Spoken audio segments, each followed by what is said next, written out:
When Michael Jordan walked into Chicago's fanciest restaurant that night, he just wanted to celebrate his friend's promotion. Instead, he got turned away because of his skin color.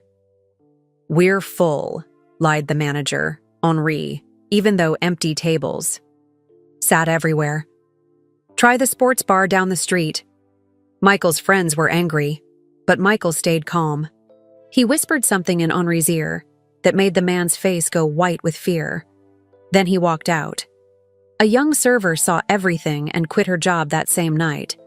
What seemed like simple discrimination was about to become the biggest story in America. What did Michael whisper that terrified Henri? And why would those few words change the restaurant business forever? The golden light from the crystal chandeliers made everything in Le Chateau Noir look like it was covered in honey. Michael Jordan pulled his black Mercedes up to the front of Chicago's most expensive restaurant. Tonight was special. His best friend Marcus had just become the head doctor at Children's Hospital. They were going to celebrate. "Look at this place," said Yvette, Michael's wife, as she fixed her pearl earrings in the car mirror. "It's so fancy I'm afraid to touch anything." Michael laughed and squeezed her hand. "Don't worry, we belong anywhere we want to be." In the back seat, Marcus Chen was telling his wife Diana about his first day as the new boss. "The kids in the cancer ward made me a card," he said, his eyes bright with joy. It said, "Best doctor ever" in crayon. I'm going to frame it. Diana smiled at her husband. She was a teacher and loved hearing about Marcus helping sick children. "Those kids are lucky to have you," she said. The four friends had known each other since college. Back then, Michael was just a skinny kid who spent every free minute playing basketball. Marcus studied medicine while working 2 jobs. Their wives had been roommates who dreamed of changing the world. Now, 20 years later, they still met once a month to share stories and stay close. Michael handed his car keys to the young man who parked cars. The kid's eyes went wide when he saw who it was. "Mr. Jordan, wow, I watch all your old games on YouTube," the teenager said, his voice full of excitement. "What's your name?"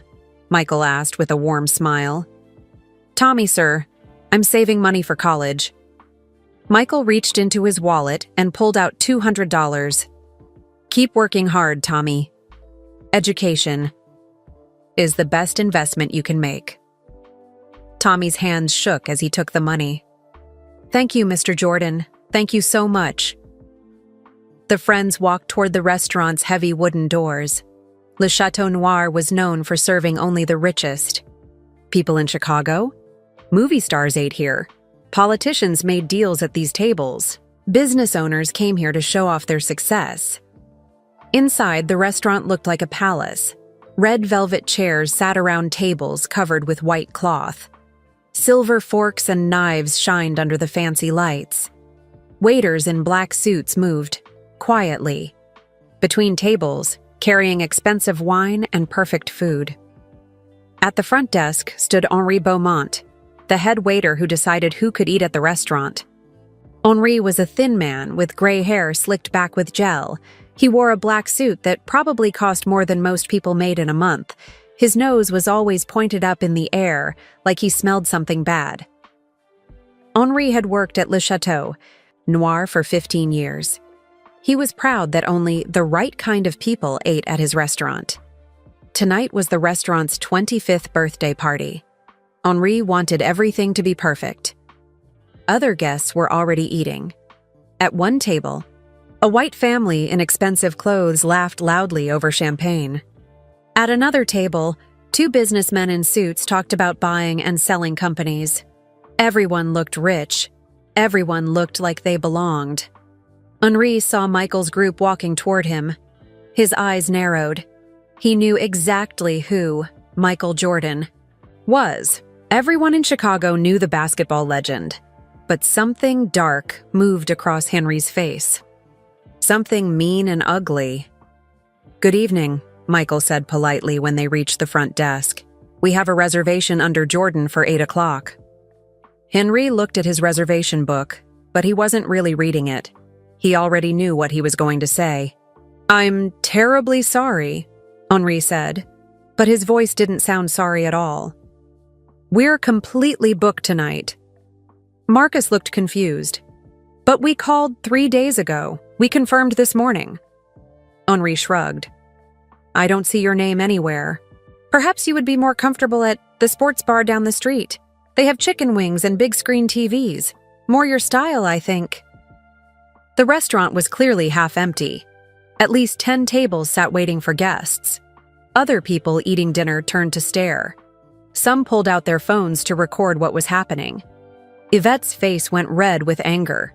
Her hand tightened on Michael's arm. She wanted to yell at Henri, to demand they get their table. But Michael stayed calm. Diana whispered to Marcus, "This is wrong. This is so wrong." Marcus stepped forward, his doctor training making him want to fix problems. "Sir, there's obviously been a mistake. We can show you the confirmation email on our phone." "No mistake," Henri said coldly. "We simply don't have room for your party tonight." In the corner of the restaurant, a young server named Isabella Rodriguez watched everything happen. Isabella was 22 years old and had worked at Le Chateau Noir for 2 years. She had dark hair pulled back in a tight bun and kind brown eyes that missed nothing. Isabella's face burned with shame. She knew Henri was lying. She had seen him do this before to other families who didn't look like his usual customers. It made her sick to her stomach every time. Isabella lived in a small apartment with her grandmother, Elena. She worked at the restaurant to pay for her grandmother's medicine and her own business school classes at night. She dreamed of opening her own restaurant someday, where everyone would be welcome. Michael looked around the half-empty restaurant. He saw the staring faces. He saw Isabella in the corner, her eyes full of sadness for what her workplace was doing. He saw Henri's cold smile, waiting for them to get angry or make a scene. But Michael Jordan had learned something important during his basketball career. Sometimes the best response to disrespect wasn't anger. Sometimes it was something much more powerful. "I understand," Michael said quietly, his voice steady and strong. Then he leaned close to Henri Beaumont and whispered something in his ear. "Whatever," Michael said, made Henri's face go white as paper. The mean smile disappeared. Henri's hands started to shake.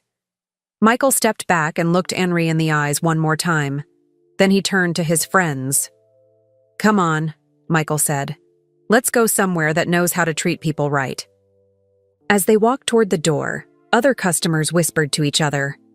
What had the famous basketball player said? Why did the proud head waiter suddenly look so scared? Isabella watched them leave and made a decision that would change her life forever. She untied her apron, threw it on the front desk, and walked out the door behind them. Henri Beaumont stood alone at his reservation desk, still shaking from whatever Michael Jordan had whispered in his ear. Around him, the Golden Restaurant suddenly felt cold and empty. Outside, Michael's group walked to their car in silence.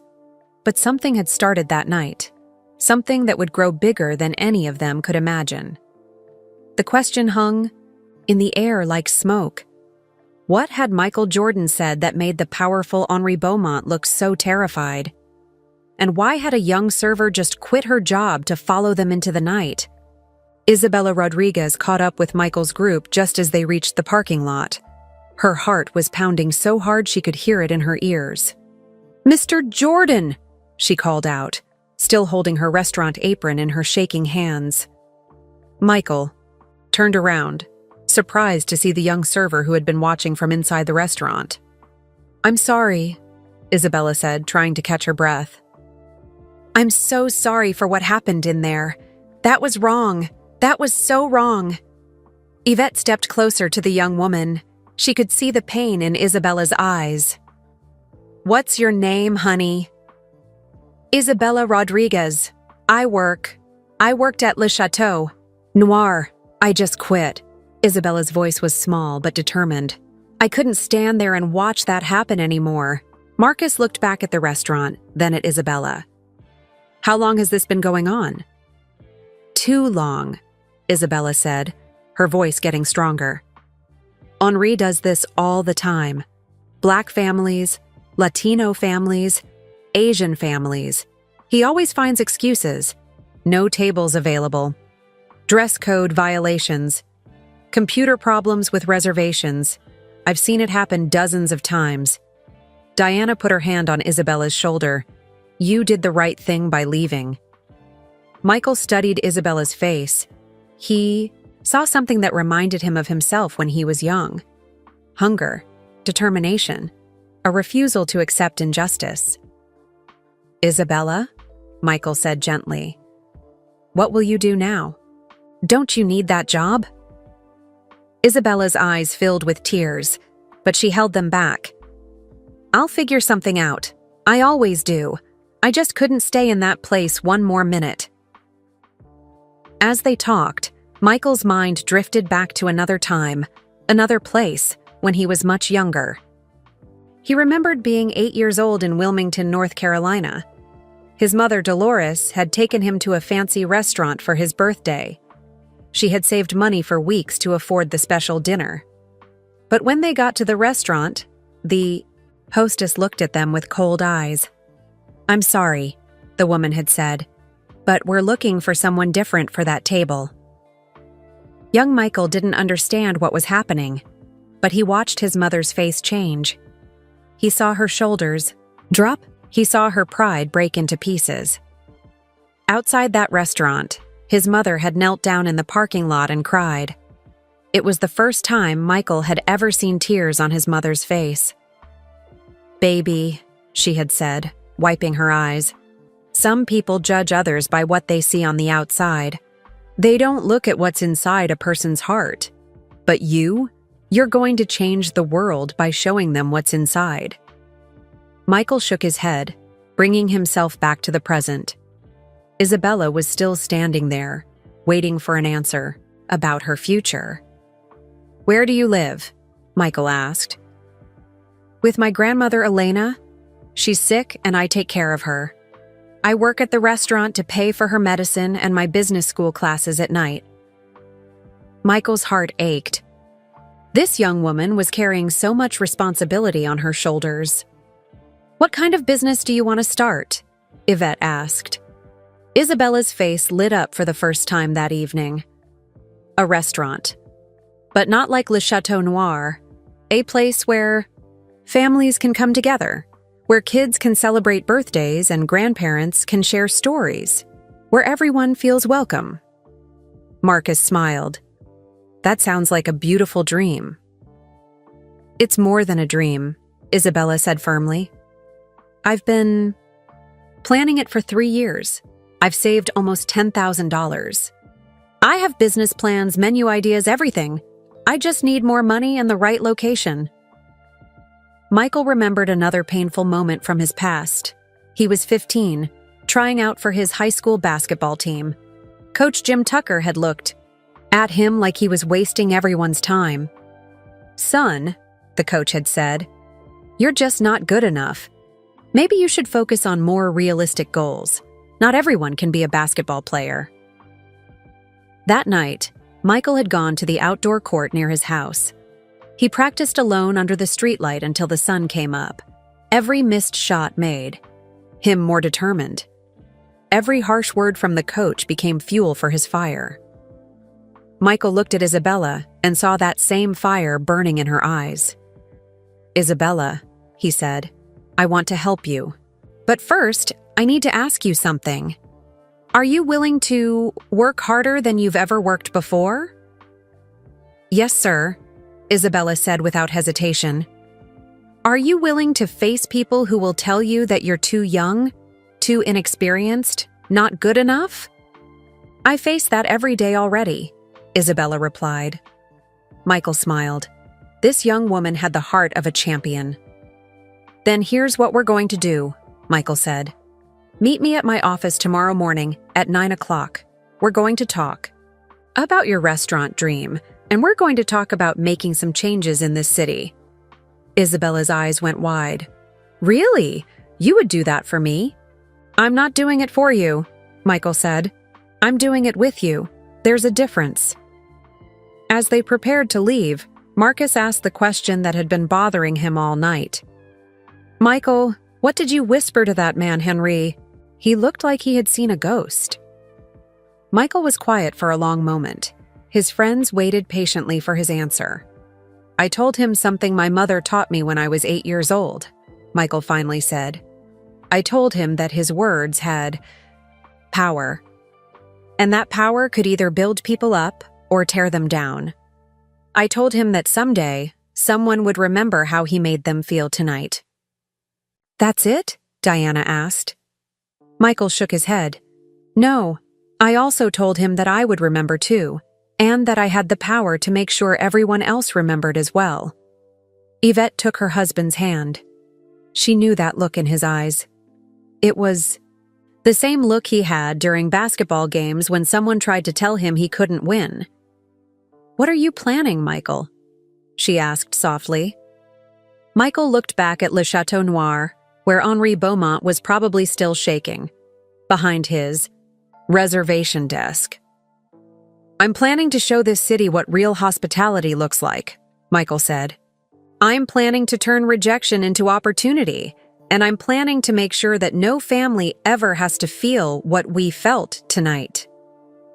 Isabella felt hope rising in her chest for the first time in months.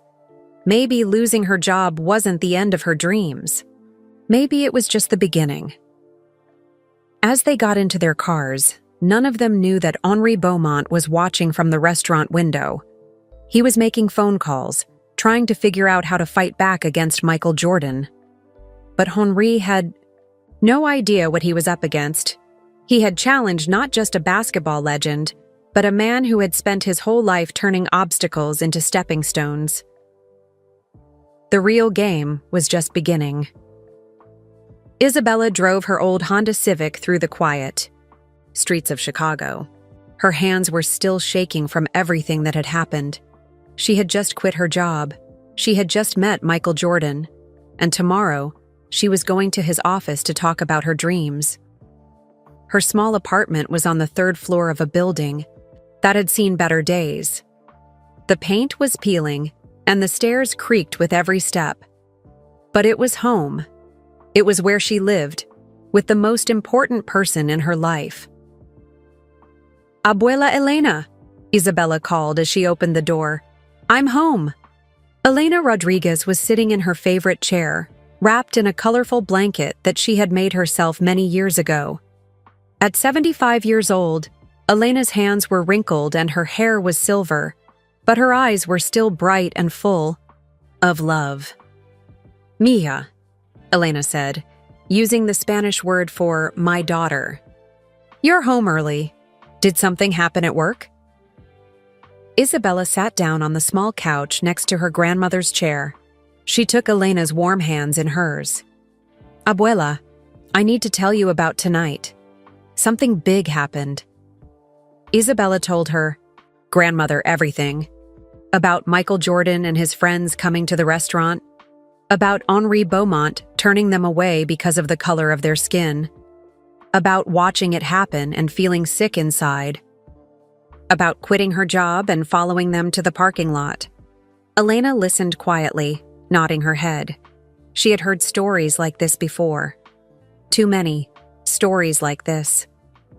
Mija, Elena said when Isabella finished talking, I came to this country from Mexico 50 years ago. I was your age then. I've seen this hatred my whole life. In restaurants, in stores, in schools. People looking at me like I don't belong. Elena's voice was soft but strong. But you know what I learned? The people who hate, they always lose in the end. Hate makes people weak. Love makes people strong. Isabella felt tears in her eyes. But Abuela, I lost my job. How will I pay for your medicine? How will I pay for school? Elena smiled and touched Isabella's face gently. God closes one door and opens another. You did the right thing tonight. You stood up for what's right. Good things will come from this." Meanwhile, across the city, Michael Jordan couldn't sleep. He walked through his big house, looking at photos from his basketball career, pictures of championships, awards, and celebrations. But tonight, none of it felt like enough. The disrespect at the restaurant had awakened something deep inside him. All the times people had tried to make him feel small. All the times he had to prove he belonged. All the times he had to work twice as hard just to get half the respect. Yvette found him in his study at 2 a.m. He was sitting at his desk, writing notes on a yellow pad. "What are you thinking about?" she asked, sitting down in the chair across from him.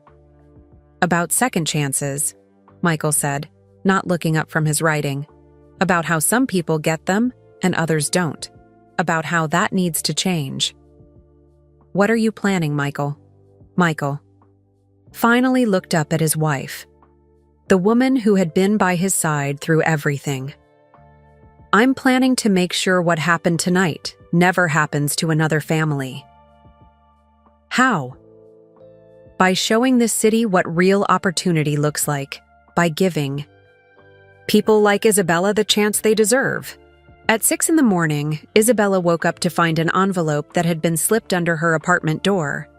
Inside was a cashier's check for $50,000, the exact amount she needed to pay for all of her grandmother's medical treatments for the next 2 years. There was no name on the envelope, just a small note written in neat handwriting. "For those who stand up for what's right." Isabella's hands shook as she stared at the check. $50,000.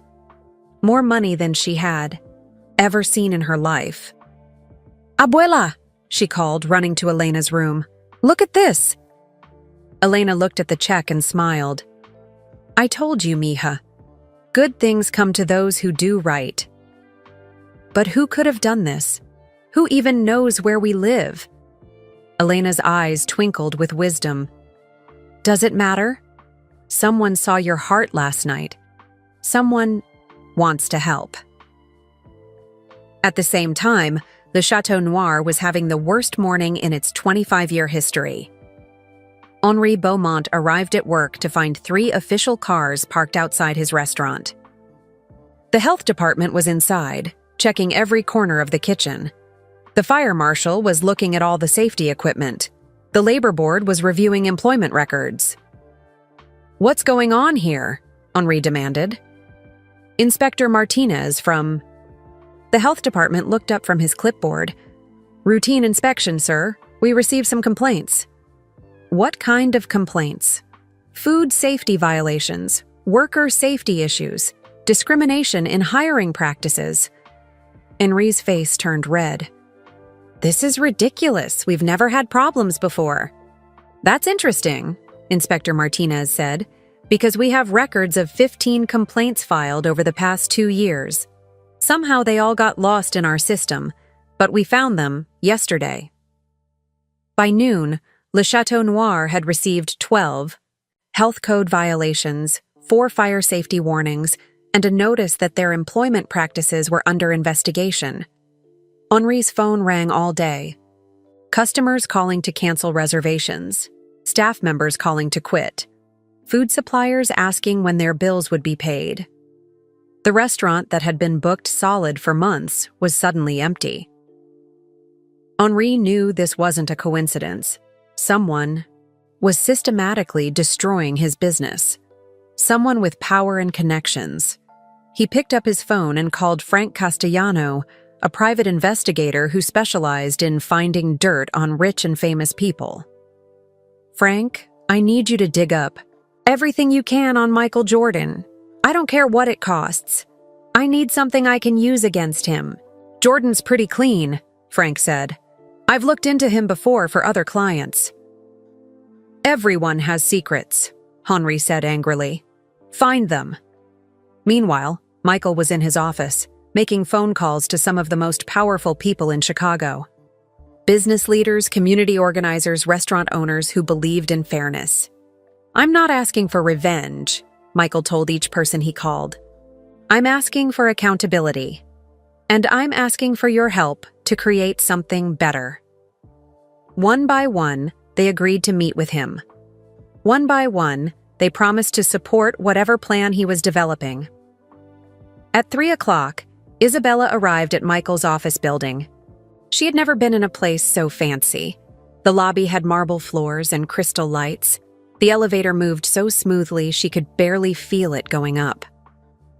Michael's office was on the 20th floor, with windows that looked out over the whole city. Isabella could see Le Chateau Noir in the distance, looking small and unimportant from up here. "Isabella," Michael said, standing up from his desk. "Thank you for coming." "Mr. Jordan," Isabella said nervously, "I need to ask you something. Did someone send me money this morning?" Michael smiled but didn't answer directly. Sometimes good things happen to good people. Don't question it. Just accept it. Isabella felt her heart pounding. "I don't know how to thank you." "Don't thank me yet," Michael said. "Thank me when we change this city together."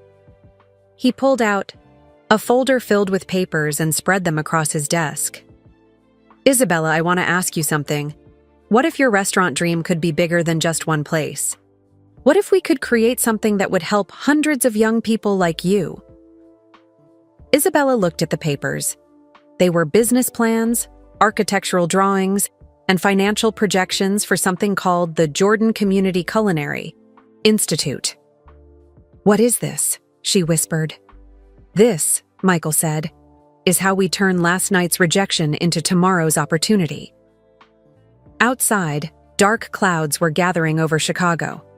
Henri Beaumont was about to discover that he had challenged more than just a basketball legend. He had challenged a man who knew how to turn every obstacle into a stepping stone. And Frank Castellano was about to start digging into Michael Jordan's past, looking for secrets that could destroy a reputation built over decades. The game was getting more dangerous. But Michael Jordan had never backed down from a challenge in his life. He wasn't about to start now. Isabella stared at the papers spread across Michael's desk. The architectural drawings showed a beautiful building with big windows and modern kitchens. The business plans talked about teaching young people how to cook and run restaurants. The financial projections showed millions of dollars being invested in the project. "This is incredible," Isabella whispered, running her fingers over the drawings. "But Mr. Jordan, this must cost so much money.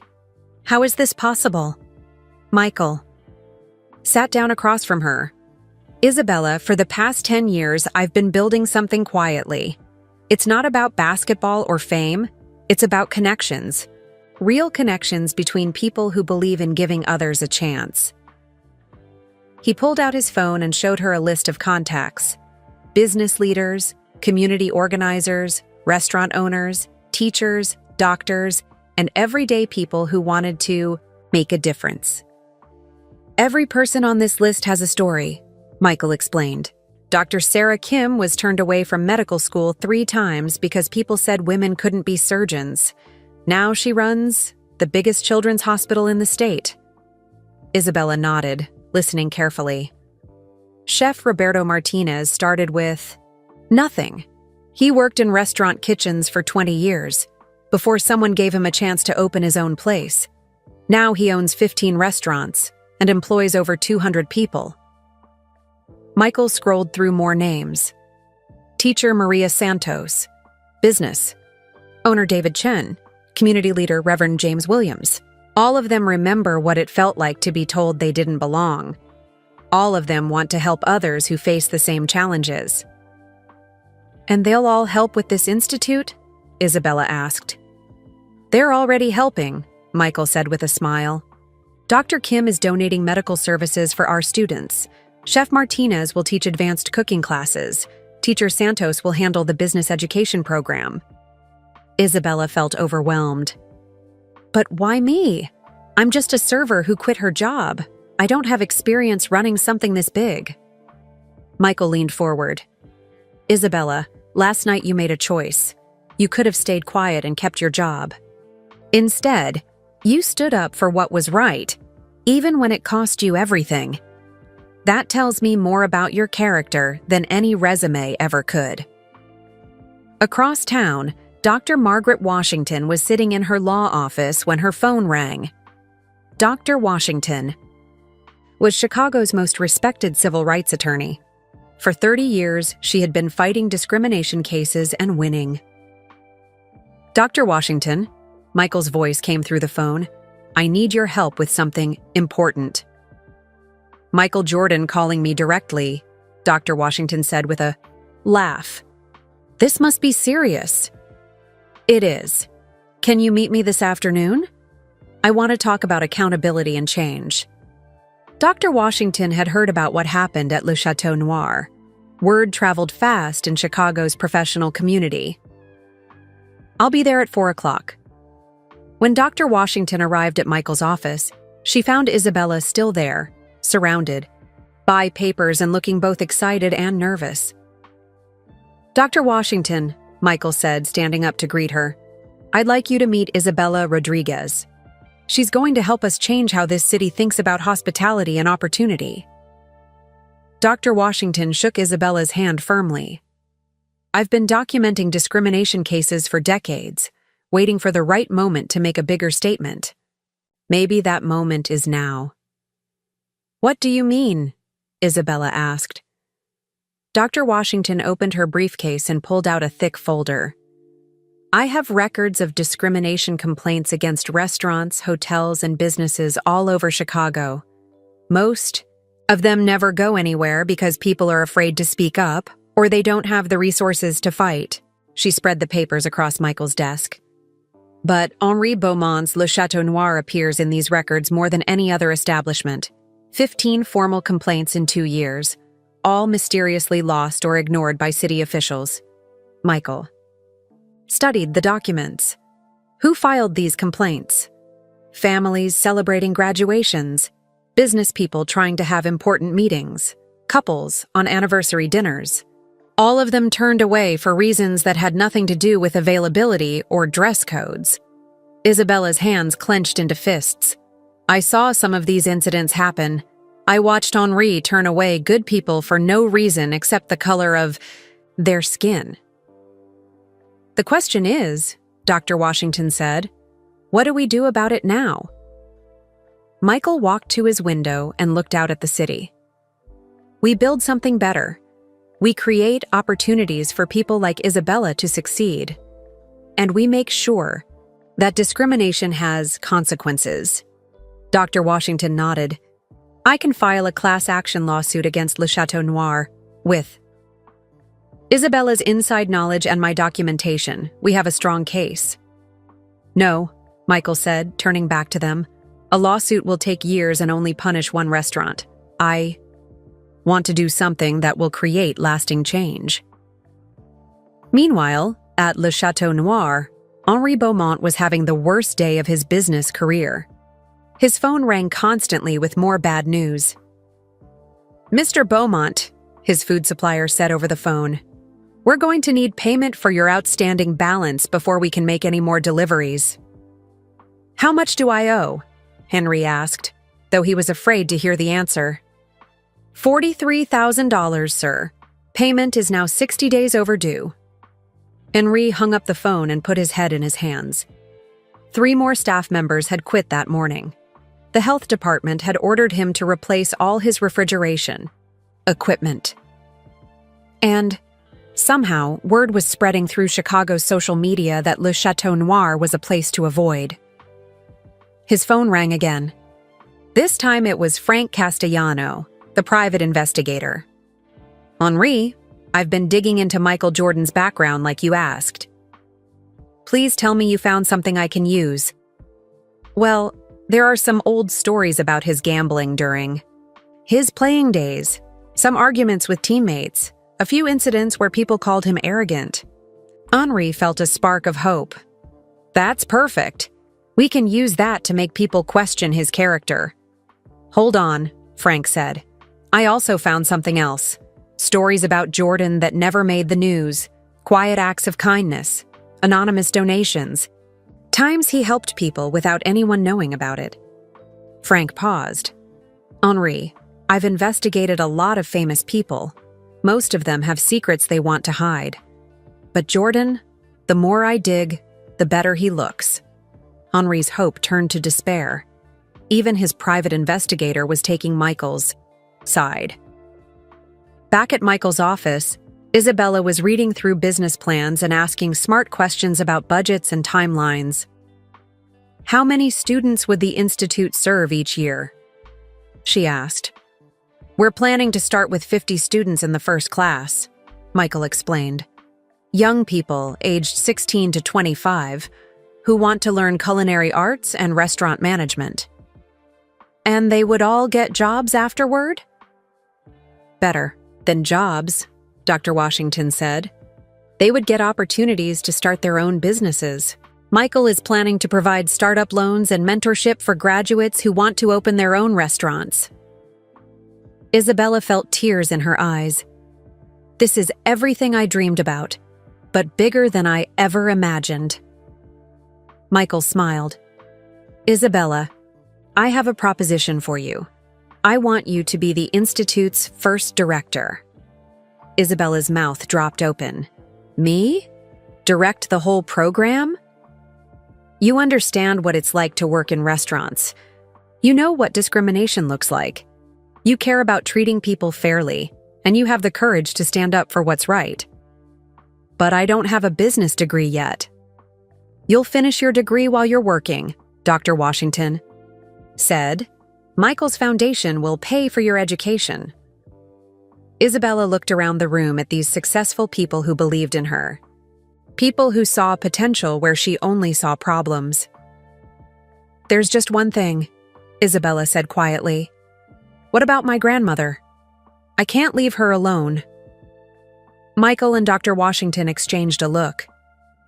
Isabella, Michael said gently, your grandmother's medical bills are already taken care of, and the Institute will have on-site housing for staff who need it. Elena can live there with you. Isabella started crying, not sad tears, but tears of joy and relief and hope. Why are you doing all this for me? She asked. Because, Michael said, 10 years from now, when you're running successful restaurants and training other young people, you'll do the same thing for someone else. That's how change really happens. One person helping another, one opportunity leading to the next. Outside, the sun was setting over Chicago. Henri Beaumont was alone in his empty restaurant, wondering how everything had gone wrong so quickly. But he had no idea that the real challenge was just beginning. Michael Jordan wasn't just planning to compete with Le Chateau Noir. He was planning to make places like it unnecessary. 2 weeks had passed since that terrible night at Le Chateau Noir. Frank Castellano sat in his small office, staring at his computer screen. He had spent 14 days digging through Michael Jordan's past, looking for anything that would help Henri Beaumont fight back. What he found wasn't what Henri wanted to hear. Frank picked up his phone and called Henri. "I've got my report ready," he said. "Finally," Henri said, sounding desperate. "What did you find? Gambling debts? Angry business partners? Something I can use?" "Well," Frank said slowly, "there are some old stories about Jordan's gambling. During his basketball career, some heated arguments with teammates, times when people called him arrogant or demanding." Henri felt hope rising in his chest. "That's perfect. People need to know that their hero isn't perfect." "But Henri," Frank continued, "I also found hundreds of stories that never made the news. Stories about Jordan helping people quietly, without any cameras or reporters around." Frank opened his files and began reading. In 1998, he secretly paid for the funeral of a janitor's son who died in a car accident. In 2003, he bought groceries for 50 families during Christmas, without telling anyone. In 2010, he paid the college tuition for 12 kids whose parents lost their jobs. Henri's hope began to fade. "Those are just publicity stunts." "No, they're not," Frank said firmly. These people had no idea who was helping them until years later. Jordan made them promise never to tell the media. He didn't want credit. He just wanted to help. Frank kept reading. Last year, he spent his birthday visiting kids in the cancer ward at Children's Hospital. This year, he's been quietly funding a scholarship program for single mothers going back to school. "Why are you telling me this?" Henry asked angrily. "Because you asked me to find the truth about Michael Jordan. This is it, the man you're fighting." Isn't just a basketball legend. He's someone who has spent decades using his success to lift other people up. Henri hung up the phone without saying goodbye. Frank's report was supposed to save him. Instead, it made him realize he was fighting someone much better than himself. Desperate to salvage his reputation, Henri decided to take matters into his own hands. He called Bobby Martinez, a gossip blogger who specialized in celebrity scandals. "Bobby, I have a story for you about Michael Jordan," Henri said. "I'm listening," Bobby replied, always hungry for clicks and views. Henri told Bobby about Jordan's gambling history, the arguments with teammates, and the times people had called him difficult to work with. He painted a picture of Jordan as an arrogant celebrity who thought he was above everyone else. "Are you sure about this?" Bobby asked. "Jordan's pretty popular in Chicago."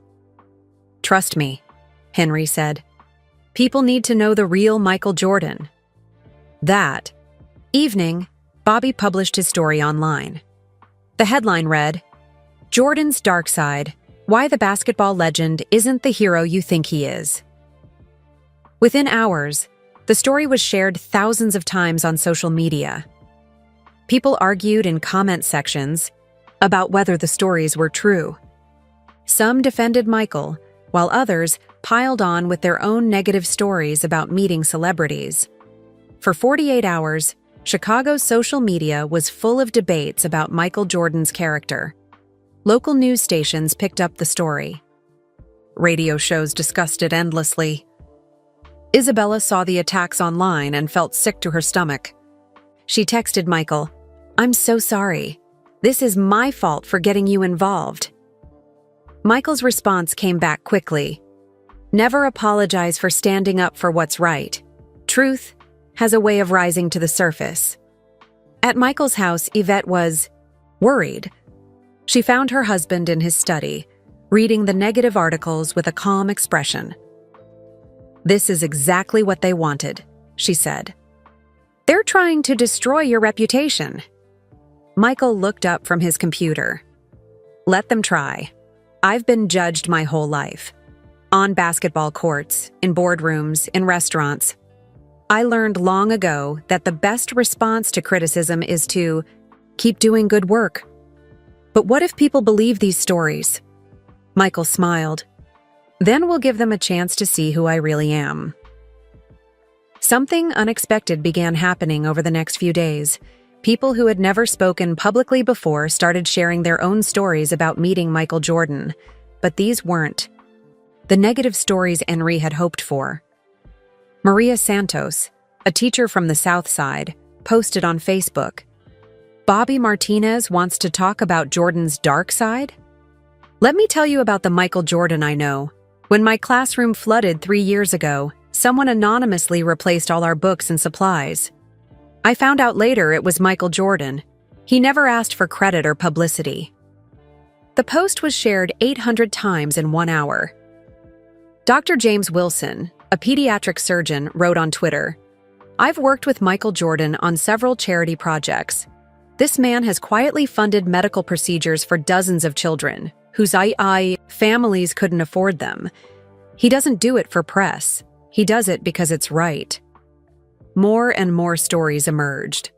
A homeless shelter director talked about Jordan delivering meals every Thanksgiving. A youth basketball coach described how Jordan had secretly paid for equipment and uniforms for inner-city teams. The janitor at the United Center, Robert Thompson, gave an interview to the local news. "People want to know about Michael Jordan's character. I've worked in this building for 20 years. I've seen him stay late after games to help me move equipment." I've seen him remember the names of security guards and cleaning staff. That's the Michael Jordan I know. Isabella watched the tide of public opinion turn and felt proud to be associated with such a good man.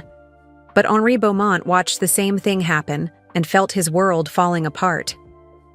The negative stories about Jordan were being drowned out by hundreds of positive ones. People were sharing photos of Jordan at community events, visiting hospitals, and supporting local businesses. Meanwhile, Le Chateau Noir was falling apart. The health department had forced Henri to close the kitchen until all violations were fixed. The fire marshal had declared the building unsafe until electrical work was completed. The labor board was investigating complaints from former employees. Henri's savings were almost gone.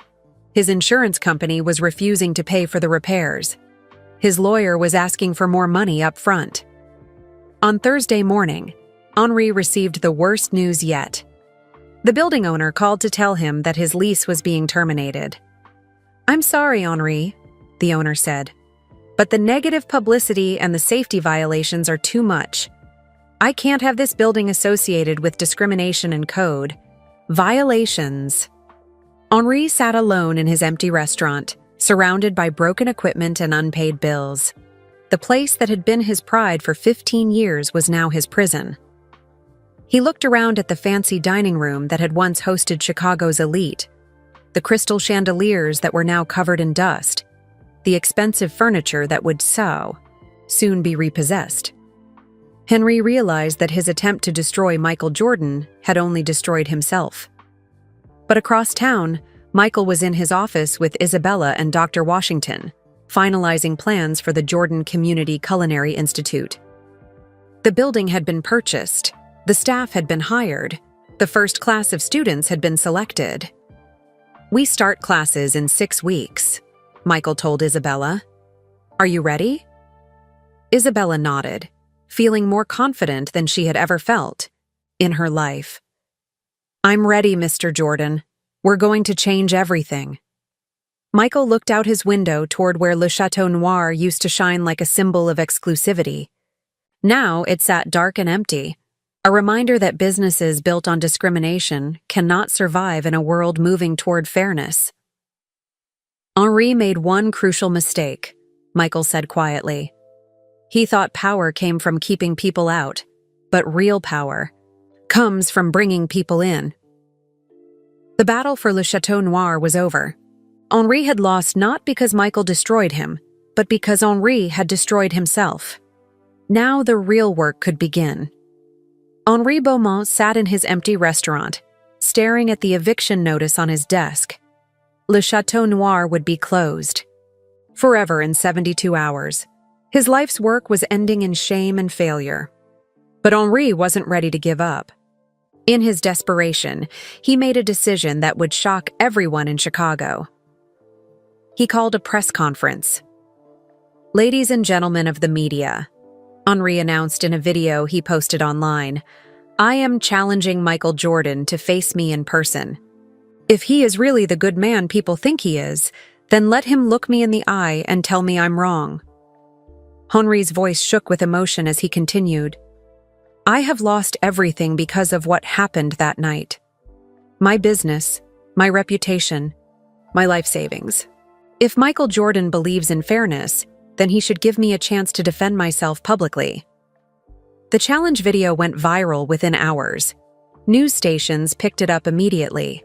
Social media exploded with opinions about Henri's desperate move. Some people called it a publicity stunt. Others saw it as Henri's last attempt to save himself. Many thought it was the act of a broken man who had nothing left to lose. "This is clearly a trap," said Dr. Washington when she saw the video. She was in Michael's office with Isabella, planning the final details for the institute's opening. "Henri is trying to ambush you," Isabella agreed. "He'll probably have lawyers there, or try to make you look bad on camera." Michael watched Henri's video 3 times. He saw something in the man's eyes that others missed. It wasn't just anger or desperation. It was pain. The deep pain of someone who had lost everything and didn't understand how it happened. What if this isn't about winning or losing? Michael said quietly. What if it's about teaching? Yvette, who had been listening from across the room, walked over to her husband. Michael, you don't owe this man anything. He brought this on himself. That's exactly why I should meet with him, Michael replied, because someone needs to show him a different way forward. The media frenzy around Henri's challenge grew, bigger every day. Talk radio shows debated whether Michael should accept. Newspaper columnists wrote articles about pride, forgiveness, and public accountability. Michael's advisors were split. His business manager said it was too risky. His lawyer worried about legal implications. His publicist thought it could damage his reputation. But Isabella had a different perspective. Mr. Jordan, she said during one of their planning meetings, what if this meeting isn't just about you and Henri? What if it's about showing everyone else how to handle conflict with dignity? Michael looked at Isabella with new respect. In just a few weeks, she had grown from a nervous server into a thoughtful leader. Where would you hold the meeting? Dr. Washington asked. Somewhere neutral, Michael said. Somewhere that means something to this community. 3 days later, Michael announced his response. He would meet with Henri Beaumont in a public discussion, moderated by Dr. Washington. The location would be the community center in Michael's old neighborhood, the same place where he had first learned to play basketball as a child. The meeting would be live-streamed for anyone who wanted to watch. I believe in second chances, Michael said in his announcement video. I believe in honest conversation. And I believe that sometimes the best way to heal a community is to face our problems directly. The date was set for the following Friday at 7 o'clock in the evening. As news of the meeting spread, both men prepared in very different ways. Henri spent his time with lawyers, rehearsing accusations and deflections. His attorney, Marcus Klein, coached him on how to make Michael look arrogant and out of touch. Remember, Klein told Henri, you're the victim here. You're the small business owner being crushed by a powerful celebrity. Make people feel sorry. For you. Henri practiced his lines in front of a mirror. He memorized statistics about unemployment and business failures. He prepared to paint himself as David fighting Goliath.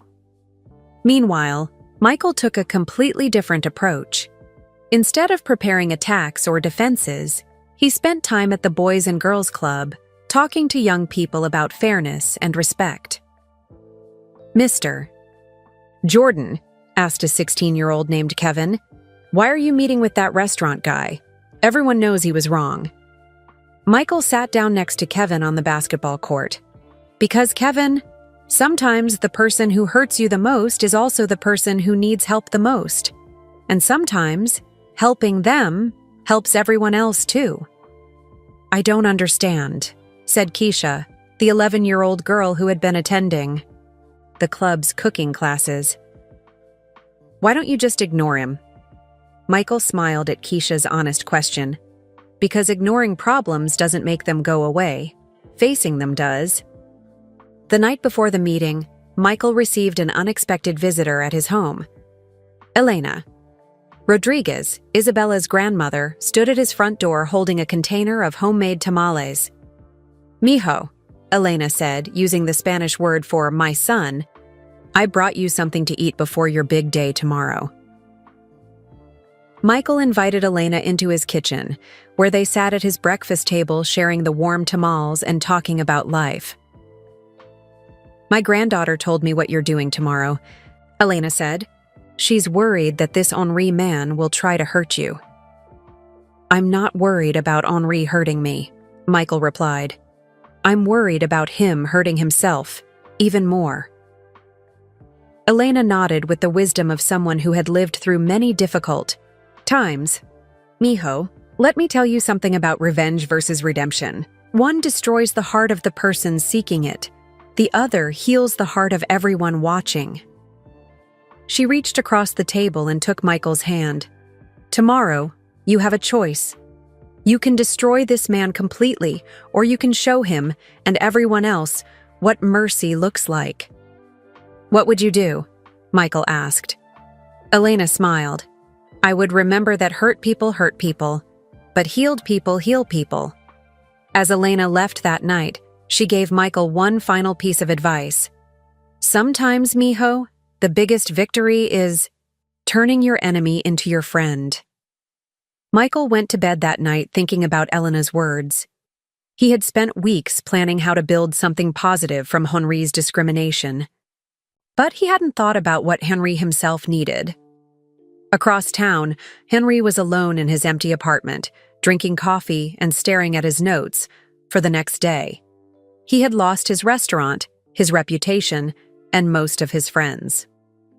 Tomorrow's meeting was his last chance to salvage something from the wreckage of his life. But Henri had no idea what Michael was really planning. He expected an argument. He expected accusations and denials. He expected a fight. He wasn't prepared for the possibility of forgiveness. Friday morning arrived with gray clouds covering Chicago's skyline. The community center filled up early with local families, business leaders, reporters, and curious onlookers. The live stream started at 6 o'clock, giving people time to log on and share the link. Within the first 10 minutes, over 2 million people were watching from around the world. Dr. Washington introduced the format.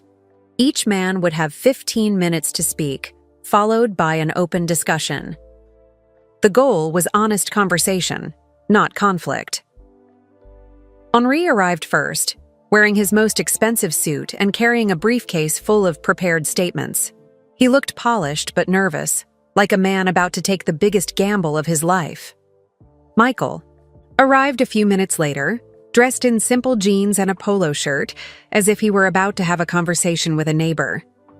He carried no notes, no briefcase, no armor for battle. As the two men took their seats on the small stage, the tension in the room was thick enough to cut with a knife.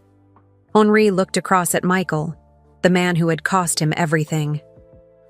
Michael looked back at Henri, the man who had reminded him why his work mattered. Neither of them knew that this meeting would change both of their lives forever. The cameras rolled, the audience held its breath, and the real conversation was about to begin. The community center was packed beyond capacity. Folding chairs filled every inch of floor space. People stood along the walls. Local families sat next to business leaders. Teenagers from the neighborhood mixed with reporters from major news stations.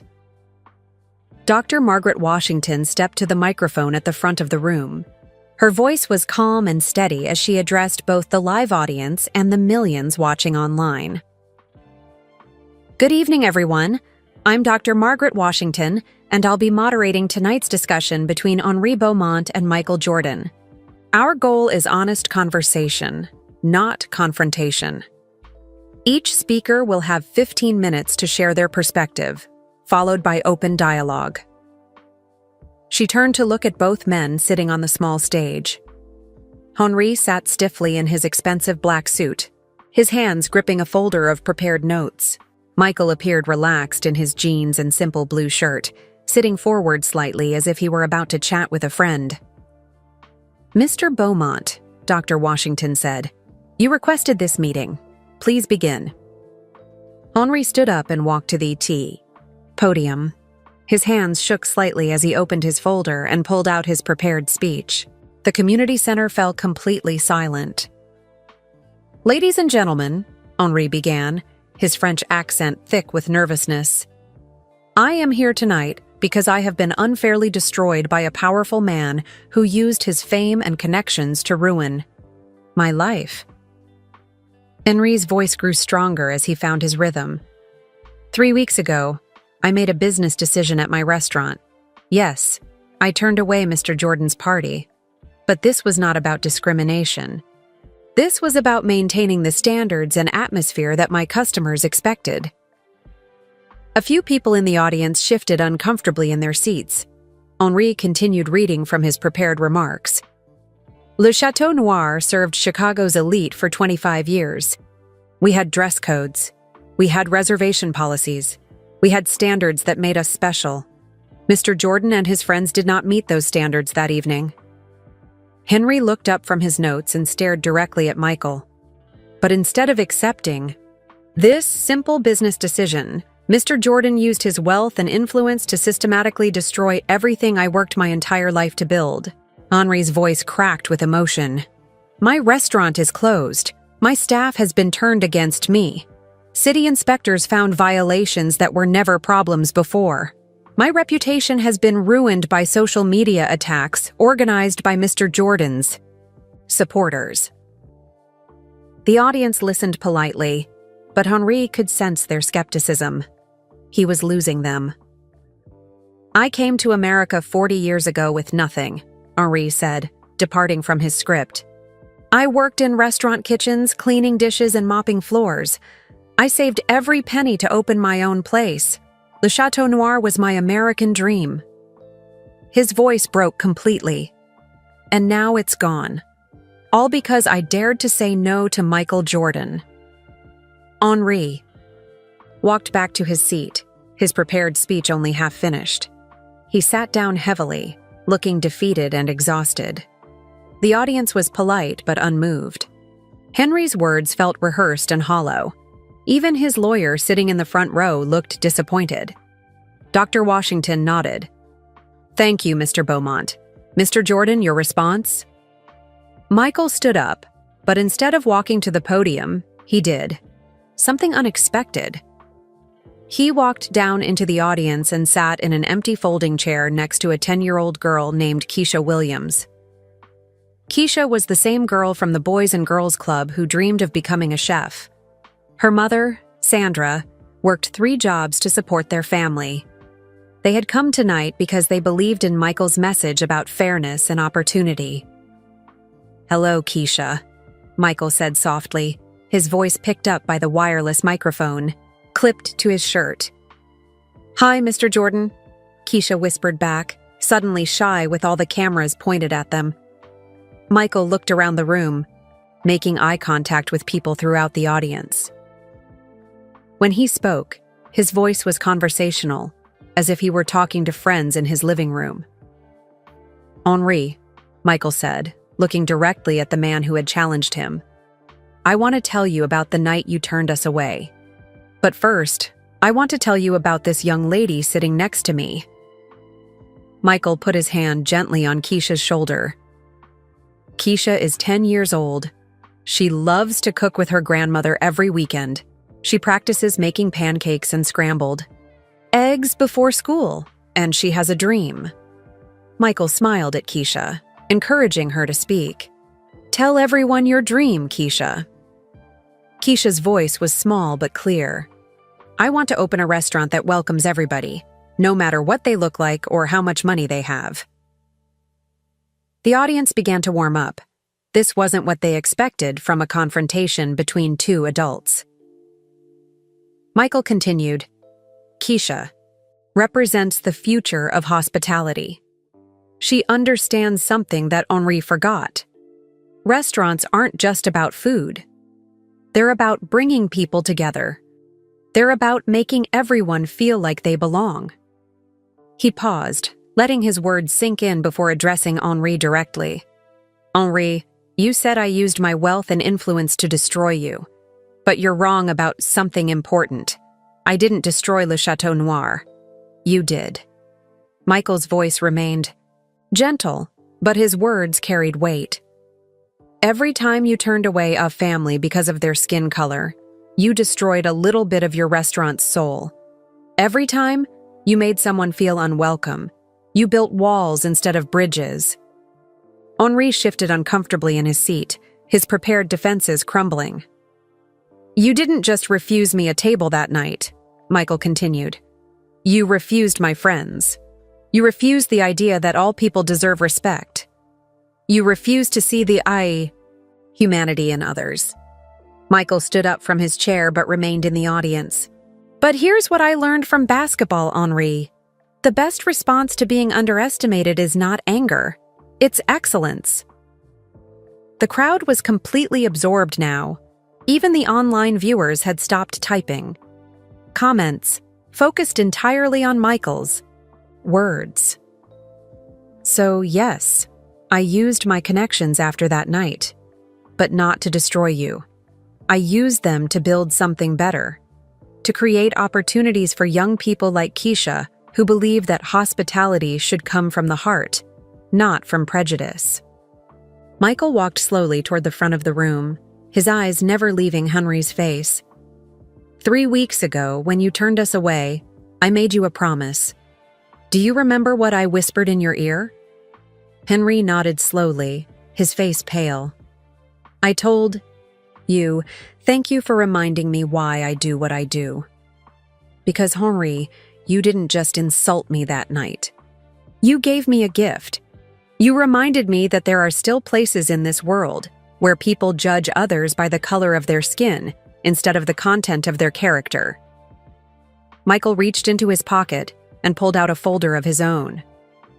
But unlike Henri's prepared attack, Michael's folder contained something entirely different.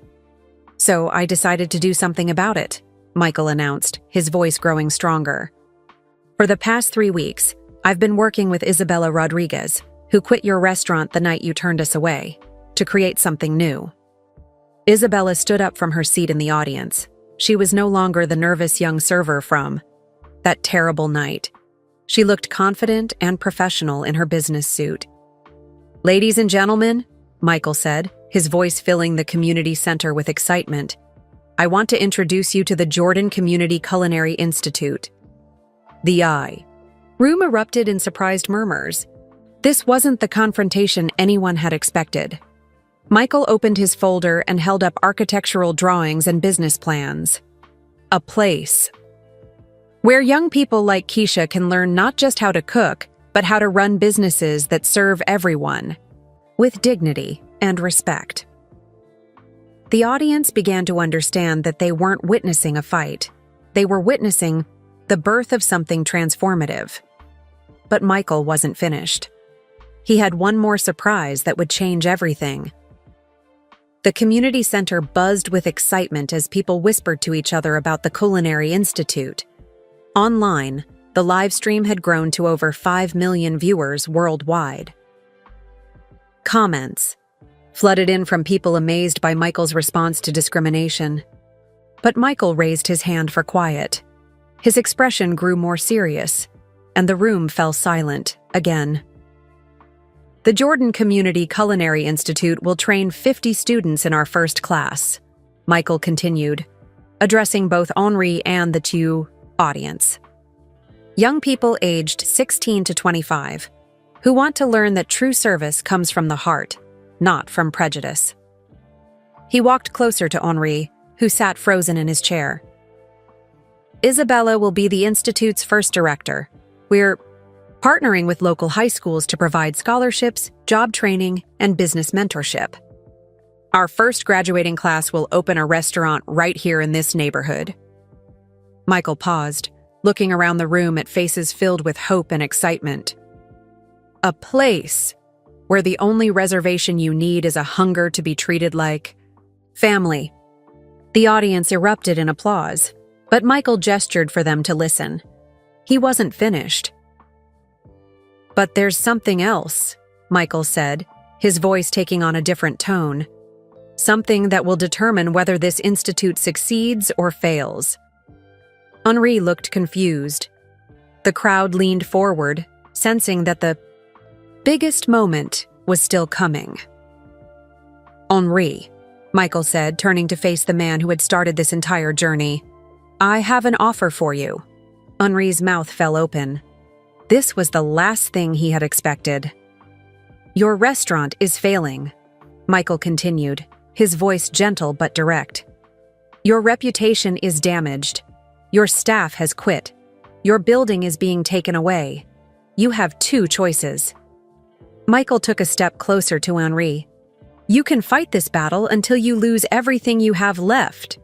You can spend your remaining money on lawyers and private investigators, trying to tear me down while you sink deeper into debt and bitterness.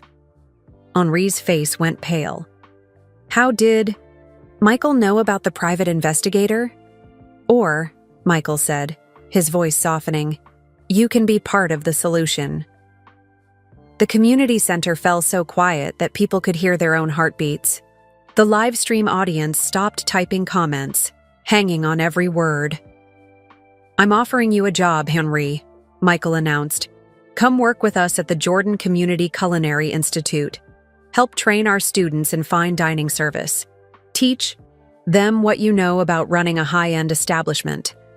Show them how to create excellence without excluding people. Gasps echoed throughout the room. This was beyond unexpected. It was revolutionary. Henri sat speechless, staring at Michael, as if he were speaking a foreign language. You know things our students need to learn, Michael continued. You understand classical French cooking techniques.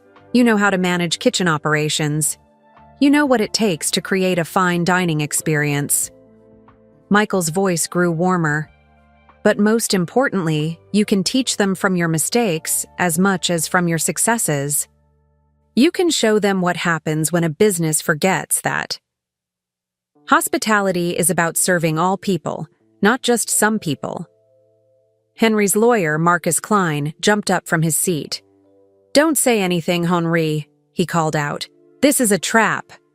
But Henry wasn't listening to his lawyer. He was staring at Michael Jordan, the man he had tried to humiliate, who was now offering him a lifeline when he was drowning. Why? Henry whispered, his voice barely audible through the microphone. Why? Would you help me after what I did to you? Michael walked over and sat in the empty chair next to Henri. Now they were eye to eye, man to man, with no podium or distance between them. Because, Henri, I learned something important from my mother when I was 8 years old. She taught me that hurt people, but she also taught me that healed people heal people. Michael's voice was so gentle that people in the back of the room had to strain to hear him. You didn't hurt me that night at your restaurant, Henri. You revealed that you were already hurting. Someone along the way made you feel like you had to choose between success and kindness. Someone taught you that power meant keeping others down instead of lifting them up. Tears began forming in Henry's eyes. My father lost his restaurant in France because he wasn't good enough for the critics. They said our food was too simple, our service too rough. I swore I would never be the one looking up at others again. So you became the one looking down, Michael said softly. I understand, but Henri, there's a third option. You can be the one helping others look forward. The emotion in the room was overwhelming. People were crying, not just for Henri's pain, but for the possibility of redemption they were witnessing. What would I have to do? Henri asked, his voice shaking. Apologize, Michael said simply. Not just to me, but to every person you ever made feel unwelcome. And then prove that apology through your actions. Henri looked around the room at all the faces watching him. Black faces, white faces, Latino faces, Asian faces. People of all ages and backgrounds, all waiting to see if he had the courage to change. Isabella stood up from her seat and walked to the front of the room. Mr. Beaumont, she said, her voice strong and clear, I worked for you for 2 years. I watched you turn away good families for bad reasons. But I also watched you create beautiful meals and train servers to provide excellent service. She paused, looking directly at Henri. If you're willing to learn, I'm willing to teach you what real hospitality looks like. If you're willing to change, I'm willing to give you a chance to help us build something better. The crowd waited in breathless silence. 5 million people around the world watched their screens, waiting to see what Henri would choose. Henri looked at Michael, then at Isabella, then at little Keisha, who was still sitting in the front row with dreams of opening an inclusive restaurant. Henri started, then stopped. His voice cracked with emotion he had kept buried for decades. I need to tell you all something, Henri said, standing up slowly. My father didn't just lose his restaurant because of critics. He lost it because we couldn't compete with the bigger establishments that looked down on us. They rejected us because we weren't fancy enough, rich enough, connected enough. Henri's voice grew stronger as he found the courage to continue. I swore that when I had my own place, I would never be the one looking up at others. I would be the one with power. He paused, struggling with emotions he had kept locked away for 40 years, but somewhere along the way, I became the person I once hated. I became the one looking down. I became the one making others feel small. Henri walked toward Michael, past the cameras, past his lawyer's frantic gestures, past his own pride and fear. Mr. Jordan, Henri said, his voice clear for the first time all evening, I don't deserve your offer. I don't deserve your kindness. I don't deserve a second chance. The room held its breath. But if you'll have me, Henri continued, I would like to help your students learn from my mistakes as much as my successes. I would like to show them that excellence in service means serving everyone, not just some. Henri extended his shaking hand toward Michael Jordan. I would like to try to become the person I should have been all along. Michael stood up and took Henri's hand in both of his own. The handshake lasted several seconds as the two men looked into each other's eyes. Then Michael pulled Henri into a firm embrace. The community center erupted in applause and tears. The online audience exploded with comments of amazement and hope. The image of Michael Jordan hugging Henri Beaumont, the basketball legend embracing the man who had discriminated against him, became one of the most shared photos of the year. But the most powerful moment wasn't captured by any camera. It was Henri whispering in Michael's ear, "Thank you for showing me what grace looks like." The immediate crisis was over. The confrontation had become reconciliation. But what happened next would determine whether this moment of transformation could create lasting change. The community center slowly began to empty as people filed out into the Chicago night, their conversations buzzing with excitement about what they had just witnessed. But Henri Beaumont remained seated on the stage, staring at his hands as if seeing them for the first time. His lawyer, Marcus Klein, approached with a furious expression. "Henri, what have you done? We had a strategy. We were going to make Jordan look like a bully." Henri looked up at Klein with tired eyes. "Marcus, I'm firing you." "You can't fire me. You still owe me $15,000. "Send me the bill," Henri said quietly. "I'll find a way to pay it, but I won't need your services anymore." Klein stormed out, muttering about ungrateful clients and wasted opportunities. Michael walked over to where Henri sat alone. "You don't have to decide tonight," he said gently. "Take some time to think about it." "No," Henri replied, his voice stronger than it had been all evening. "I've spent 40 years thinking about the wrong things. It's time to start thinking about the right ones." He stood up and faced Michael directly. "When do I start?" Isabella approached them with a warm smile. "Mr. Beaumont, the Institute doesn't open for 3 more weeks. That gives us time to plan your curriculum and get you settled." Henri nodded, then asked the question that had been weighing on his heart. "Isabella, can you ever forgive me for what I put you through? For all the times I made you watch discrimination happen and forced you to stay silent?" Isabella considered his words carefully. "Mr. Beaumont, forgiveness isn't something that happens once. It's something that happens every day through our actions. Ask me again in 6 months, when I see how you treat our students." Her honest answer hit Henri harder than any insult could have. He realized that earning forgiveness would require more than words. It would require a complete change in how he lived his life. Dr. Washington joined their small group. "Henri, I want you to understand something. I have files documenting discrimination complaints against Le Chateau Noir going back 2 years.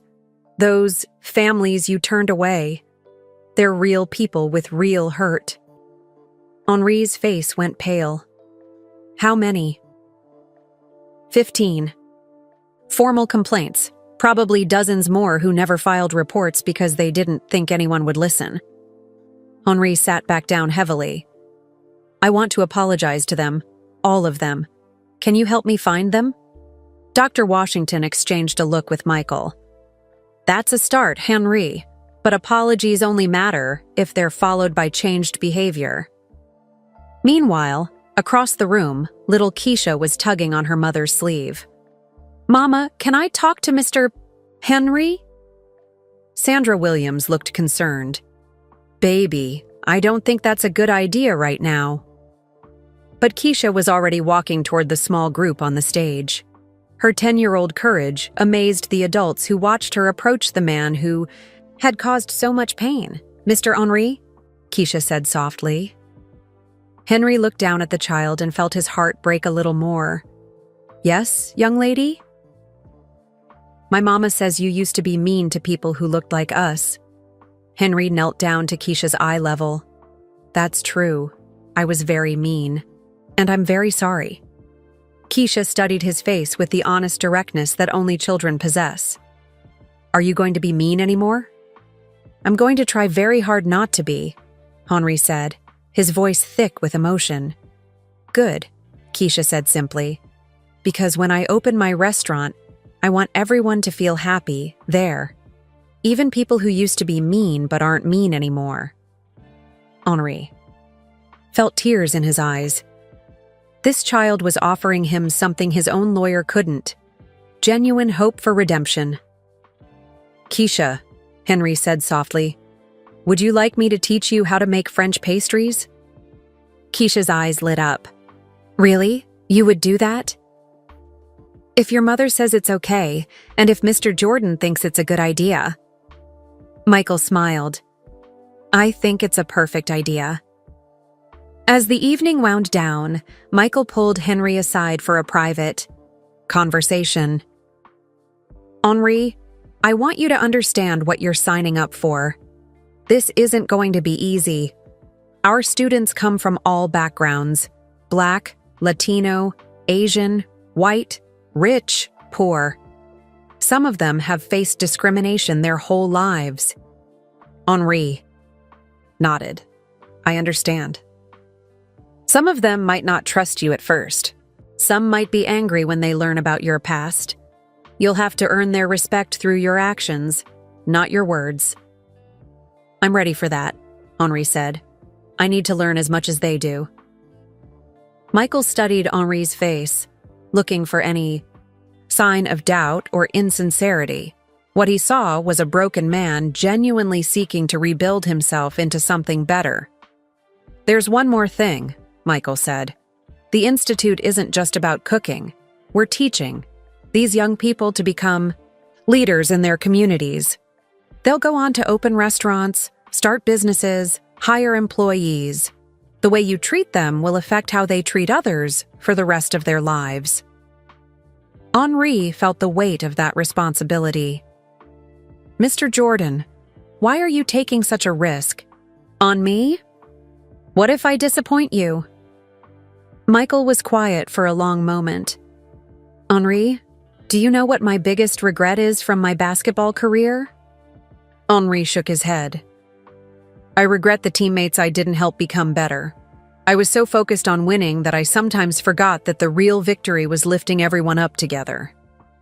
Michael looked around the community center, where volunteers were cleaning up chairs and taking down equipment. I don't want to make that mistake again. You're not my enemy, Henri. You're someone who needs help becoming the person you were meant to be.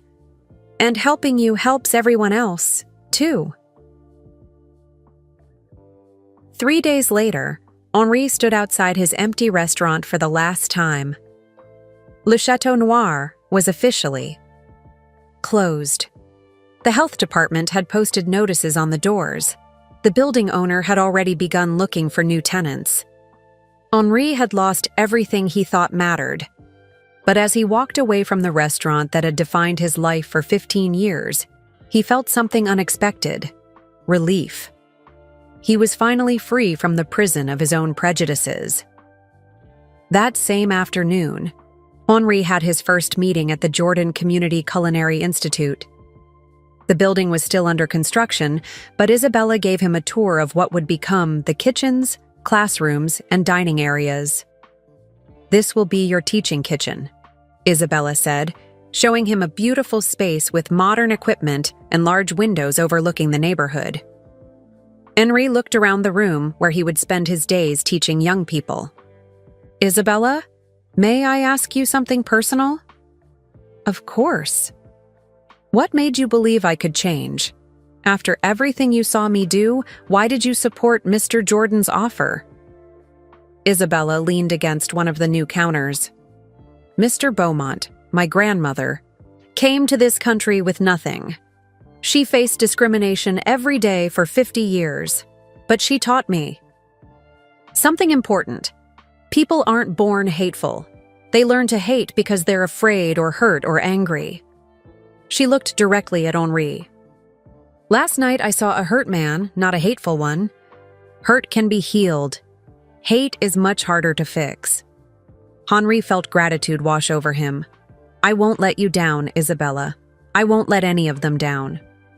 "I know you won't," Isabella said with a smile, "because if you do, I'll fire you myself." They both laughed, and Henri realized it was the first time he had genuinely laughed in months. Outside, Chicago was changing one conversation at a time, one second chance at a time, one choice at a time. The question was no longer whether Henri could change. The question was whether the change would last long enough to matter. The smell of fresh bread and simmering sauces filled the air at the Jordan Community Culinary Institute. Isabella Rodriguez walked through the main kitchen, watching 30 young students practice their knife skills under the careful guidance of their instructors. At one station, Henri Beaumont demonstrated proper julienne technique to a group of teenagers. His once pristine appearance had changed over the months. His expensive suits had been replaced with simple chef's coats. His slicked-back hair was now covered by a practical white hat. Most importantly, his cold expression had been replaced by genuine warmth. "Remember, Marcus," Henri said to a 17-year-old student from the South Side, "the knife should rock forward, not chop down, like this." Marcus Washington was Dr. Margaret Washington's nephew. When his aunt first told him he would be learning from Henri Beaumont, Marcus had been angry. He knew about Henri's past discrimination, but 6 months of working together had changed both of their perspectives. "Mr. Henri," Marcus said, concentrating on his cutting technique, "my vegetables still don't look as good as yours." Henri smiled patiently. "Marcus, I have been cutting vegetables for 30 years. You have been cutting them for 3 months. But your improvement is remarkable. Soon you will be teaching this technique to someone else." At another station, Keisha Williams, now 11 years old, was carefully folding croissant dough under Henri's supervision. True to his promise, Henri had been teaching her French pastry techniques every Saturday morning. "Is this right, Mr. Henri?" Keisha asked, showing him her work. Henri examined the delicate layers of butter and dough. "Perfect, ma petite chef. Your grandmother would be proud." Keisha beamed with pride. Over the past 6 months, she had become Henri's unofficial assistant, helping him set up equipment and organize ingredients. Their friendship had become a symbol of the Institute's mission, bringing people together across age, race, and background. Isabella approached their station with a warm smile. Henri had kept every promise he made that night at the community center. He arrived early every morning, stayed late every evening, and treated every student with respect and kindness. "Henri," Isabella said, "there's someone here to see you." Henri looked puzzled. "Who is it?" "Mrs. Chen.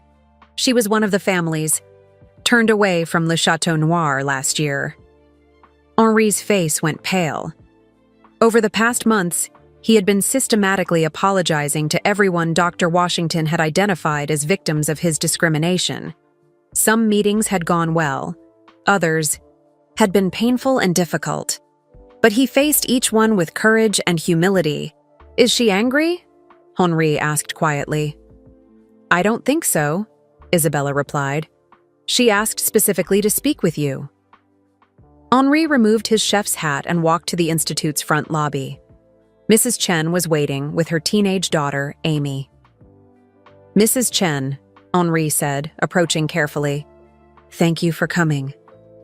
Mrs. Chen studied Henri's face. "Mr. Beaumont, when Dr. Washington told me you wanted to apologize, I wasn't sure I wanted to hear it. My family was celebrating Amy's acceptance to Northwestern University that night. You made us feel unwelcome on one of the happiest days of our lives." Henri felt the familiar ache of shame. "Mrs. Chen, there is no excuse for what I did. I was wrong, and I hurt your family when I should have been celebrating with you." Amy Chen stepped forward. "Mr. Beaumont, my mom and I have been following the news about this institute. We wanted to see for ourselves if you had really changed." "And what do you think?" Henri asked honestly. Mrs. Chen looked around the bustling institute. Students of all backgrounds worked together, laughed together, learned together. The energy was positive and inclusive. Everything Le Chateau Noir had never been. "I think," Mrs. Chen said slowly, "that this place would have welcomed my family that night." Henri nodded. "Mrs. Chen, I cannot change what I did to you, but I promise that because of what I learned from my mistakes, no student who graduates from here will ever make another family feel the way I made yours feel." Amy Chen reached into her backpack and pulled out an envelope. "Mr. Beaumont, I'm starting my sophomore year at Northwestern next month. I'm majoring in business with a focus on hospitality management.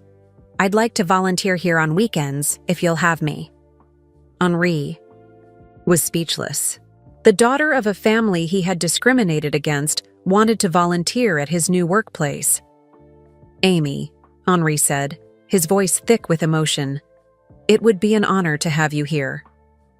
Meanwhile, in the main dining room, Michael Jordan was having lunch with several community leaders who had come to see the Institute in action. The restaurant, called Common Ground, was operated entirely by the Institute's students under professional supervision. "Michael," said Chef Roberto Martinez, one of the Institute's supporters, "this place is extraordinary. The food quality rivals any restaurant in Chicago, but the atmosphere is something completely different." Dr. Sarah Kim, the pediatric surgeon who provided medical services for the students, nodded in agreement. "I've eaten at the finest restaurants in the world, but I've never been to a place where the service came so clearly from the heart." Their server, a 19-year-old named David Kim, no relation to Dr. Kim, approached their table with genuine enthusiasm. "How was everything today, Dr. Kim?" "Outstanding, David. The salmon was perfectly prepared." David beamed with pride. "That was actually cooked by one of our newest students, Keisha. She's only 11, but Mr. Henry says she has natural talent." Michael smiled. "And how is Mr. Henry as an instructor?" David's expression grew serious. "Mr. Jordan, when I first heard that Henri Beaumont was going to teach here, I was angry. My family is Korean, and we've faced discrimination in restaurants before. I didn't trust him." "What changed your mind?" Dr. Kim asked. "Actions," David said simply. "Mr. Henry doesn't just talk about treating people equally. He shows us every day through how he works with us. He remembers everyone's name. He celebrates our successes. He helps us when we struggle. He's not the same person who ran Le Chateau Noir." After David left their table, Michael felt a deep satisfaction. The Institute was succeeding beyond his original dreams. But more importantly, it was proving that people could change when given the right opportunity and support. That evening, Henri stayed late to prepare for the next day's classes. Isabella found him in the main kitchen, organizing ingredients for a lesson on sauce making. "Henri, you know you don't have to work this hard," Isabella said. "You've already proven yourself." Henri looked up from his prep work. "Isabella, 6 months ago I was a bitter man running an empty restaurant. Today I helped 30 young people learn skills that will change their lives. This isn't work for me anymore. This is joy." Isabella smiled. "The students love you, you know. They call you Papa Henry when you're not listening." Henri felt tears in his eyes. "I never had children of my own. I always thought I was too busy building my career. But these students, they have given me something I didn't know I was missing." As they cleaned up the kitchen together, Isabella reflected on how much had changed since that terrible night at Le Chateau Noir. Henri had transformed from an antagonist into a beloved mentor. The Institute had grown from an idea into a thriving center of learning and community. But the most important change was harder to measure. It was the way students from different backgrounds worked together naturally. It was the respect they showed for each other and their instructors. It was the pride they took in serving others with dignity. The next morning brought unexpected news. A food critic from the Chicago Tribune had eaten at Common Ground the previous week without anyone knowing. Her review was published on the front page of the food section. "Common Ground isn't just a restaurant," the critic wrote. "It's a masterclass in what hospitality should be. The food is exceptional, but what makes this place special is the genuine care with which every guest is treated. This is what happens when a dining establishment truly believes that every customer deserves respect and excellent service." The review concluded, "In a city full of exclusive restaurants that make diners feel privileged to eat there, Common Ground makes every guest feel valued. This is the future of Chicago dining." Henri read the review 3 times, hardly believing that his work was being praised in the same newspaper that had once covered his discrimination scandal. Michael called Henri into his office that afternoon. "Congratulations on the review, Henri. You've come a long way."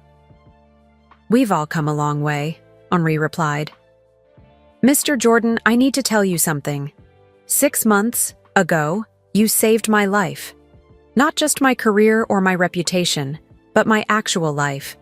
I was becoming a person I hated, and I didn't know how to stop." Michael shook his head. "Henri, I didn't save you.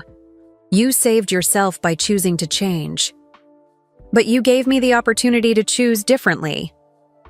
Michael smiled.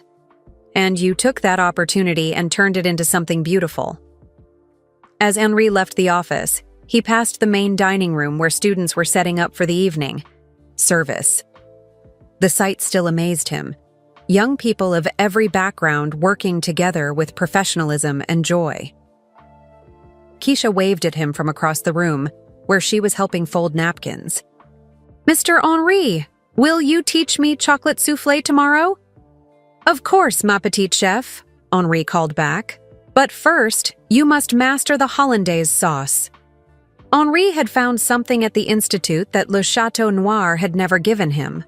A sense of purpose that went beyond profit or prestige.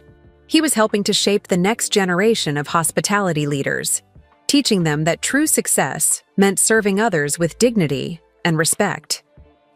The question was no longer whether Henri's change would last. After 6 months of consistent action and genuine transformation, it was clear that the change was permanent. The real question now was how far that change would spread.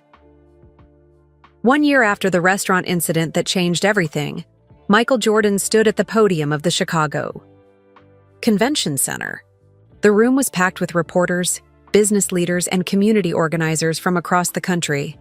Television cameras from major networks focused on his every word.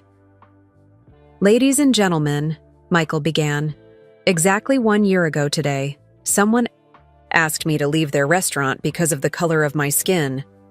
Today, I want to announce that we're not just staying in Chicago, we're expanding across America." The audience erupted in applause, but Michael gestured for quiet. He had much more to share. The Jordan Community Culinary Institute is partnering with culinary schools and community organizations in 10 cities across the United States. We're creating a network of training centers focused on inclusive hospitality, places where young people can learn that true service comes from the heart, not from prejudice. Behind Michael, a large screen displayed a map of the United States with bright dots marking the new institute locations: Atlanta, Detroit, Los Angeles, Phoenix, Denver, Houston, Philadelphia, Boston, Seattle, and Miami. Isabella Rodriguez, now 23 and wearing a professional business suit, stepped to the microphone. In just 1 year, she had transformed from a nervous server into a confident educational leader. Each new institute will be run by graduates of our Chicago program, Isabella announced. Young people who learned here that success means lifting others up, not putting them down. The crowd applauded as Isabella introduced the 10 graduates who would be moving to different cities to start new programs. Each young person represented a different background and story, but all shared the same commitment to inclusive hospitality. Marcus Washington, Dr. Margaret Washington's nephew, stepped forward as the future director of the Atlanta Institute. 18 months ago, I was just another teenager from the South Side, with big dreams but no clear path. The Chicago Institute gave me skills, confidence, and most importantly, a mission to serve others with dignity. Amy Chen, the daughter of the family Henry had discriminated against, was announced as the director of the Los Angeles program. Sometimes the worst experiences in our lives lead to the best opportunities to make a difference, she said. I'm excited to teach other young people that hospitality is about making everyone feel welcome. But the biggest surprise came when Henri Beaumont took the stage. The man who had once been the symbol of discrimination now stood before a national audience as a teacher and mentor. "My name is Henri Beaumont," he said, his French accent softer now, warmed by months of working with young people. 1 year ago, I was the owner of an exclusive restaurant that practiced discrimination. Today, I am proud to announce that I will be traveling between all 10 new institutes, teaching classical culinary techniques and sharing the lessons I learned from my mistakes. Henri paused, looking out at the diverse audience. I want every young chef who graduates from these programs to understand something I wish I had learned 40 years ago. True excellence in hospitality means serving everyone with respect, regardless of what they look like or where they come from. The applause was thunderous. Many people in the audience were crying, moved by Henri's complete transformation. Dr. Margaret Washington approached the microphone next. The legal case against Le Chateau Noir has been closed, she announced. But more importantly, we've opened something much bigger, a movement that proves discrimination has no place in American business. She pulled out a thick folder. I have received calls from restaurant owners, hotel managers, and business leaders in all 50 states who want to partner with the Jordan Institute network.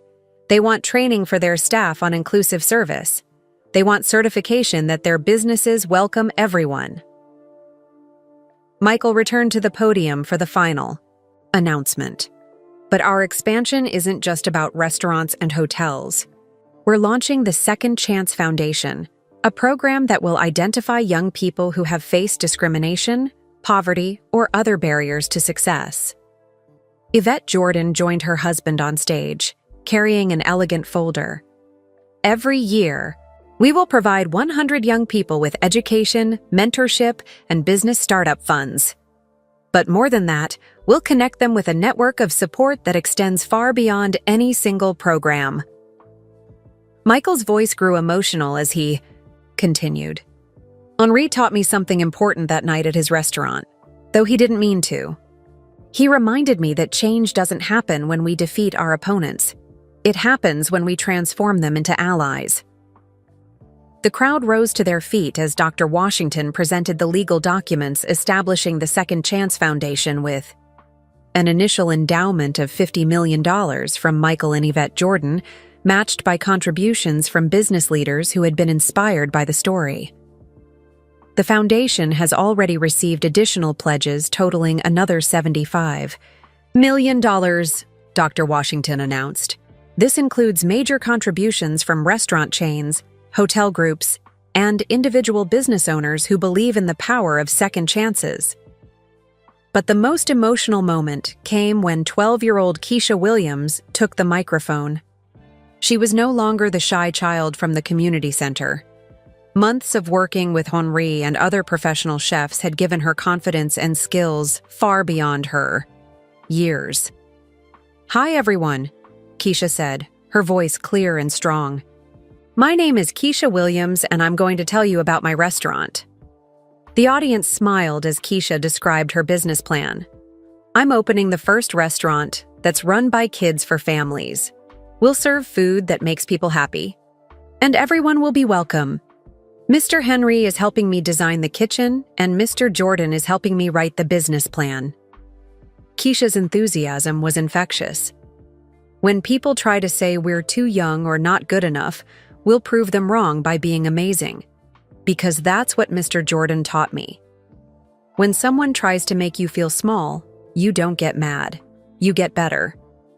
The crowd was laughing and applauding, but Keisha had one more important thing to say. "And when I open my restaurant, the first customers will be Mr. Henry and Mr. Jordan, because they taught me that the best way to fight meanness is with kindness." Michael knelt down to Keisha's level and whispered something in her ear that made her giggle. Then he stood and addressed the audience one final time. "Keisha represents the future we're building together," Michael said. "A future where young people learn that success isn't about keeping others out. It's about bringing everyone in."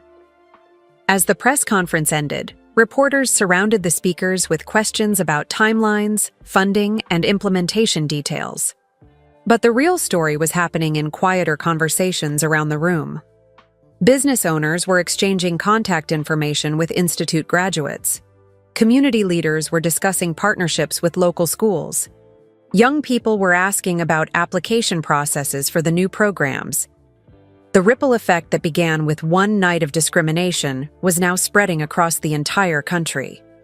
Later that evening, the original team gathered at Common Ground Restaurant for a private celebration. Michael, Yvette, Isabella, Henri, Dr. Washington, and little Keisha sat around a large table, sharing a meal prepared by the Institute's students. "Can you believe how far we've come?" Isabella asked, looking around the bustling restaurant that had become a symbol of inclusive hospitality. Henri raised his water glass. "To second chances," he said simply. "To transformation," added Dr. Washington. "To proving people wrong by being excellent," said Keisha, making everyone laugh. Michael raised his glass last. "To remembering that our greatest victories come, not from defeating our enemies, but from helping them become our friends." As they clinked glasses, none of them could have imagined that their story would inspire hundreds of similar programs across the country. Restaurant chains began implementing inclusivity training. Business schools added courses on ethical hospitality. Young entrepreneurs opened establishments specifically designed to welcome everyone. The movement that started with rejection had become a celebration of acceptance. The pain of discrimination had been transformed into the joy of inclusion. But there was still one final surprise that would ensure the legacy lasted for generations to come. As the celebration dinner at Common Ground began to wind down, Michael, Jordan stood up and tapped his water glass with his fork. The gentle chiming sound drew everyone's attention to him. "Before we end this incredible evening," Michael said, "there's something else I need to share with all of you. Something I've been working on quietly for the past 6 months." Isabella looked puzzled. "Mr. Jordan, I thought we had announced everything today." Michael smiled mysteriously. "Not quite everything." Yvette Jordan stepped forward, carrying the same elegant manila folder she had held during the press conference. But this time, she opened it and pulled out different documents. 2 months ago, Michael began, I received a phone call that changed how I think about legacy. It was from Dr. Amanda Rivera, the president of Roosevelt University here in Chicago. Dr. Washington leaned forward with interest. What did she want? She wanted to partner with us on something that has never been tried before in American education, Michael continued. A 4-year college degree program in inclusive hospitality management. The table fell silent as everyone processed what Michael was saying. Starting next fall, Yvette announced, Roosevelt University will offer the first bachelor's degree program, specifically focused on teaching young people how to run businesses that serve everyone with dignity and respect. Isabella's eyes went wide. A whole college program? Michael nodded. Students will spend 2 years at Roosevelt learning business fundamentals, then 2 years at our institutes getting hands-on experience in kitchens, dining rooms, and management offices. When they graduate, they'll be certified in both business, management, and inclusive hospitality practices. Henri sat back in his chair, amazed.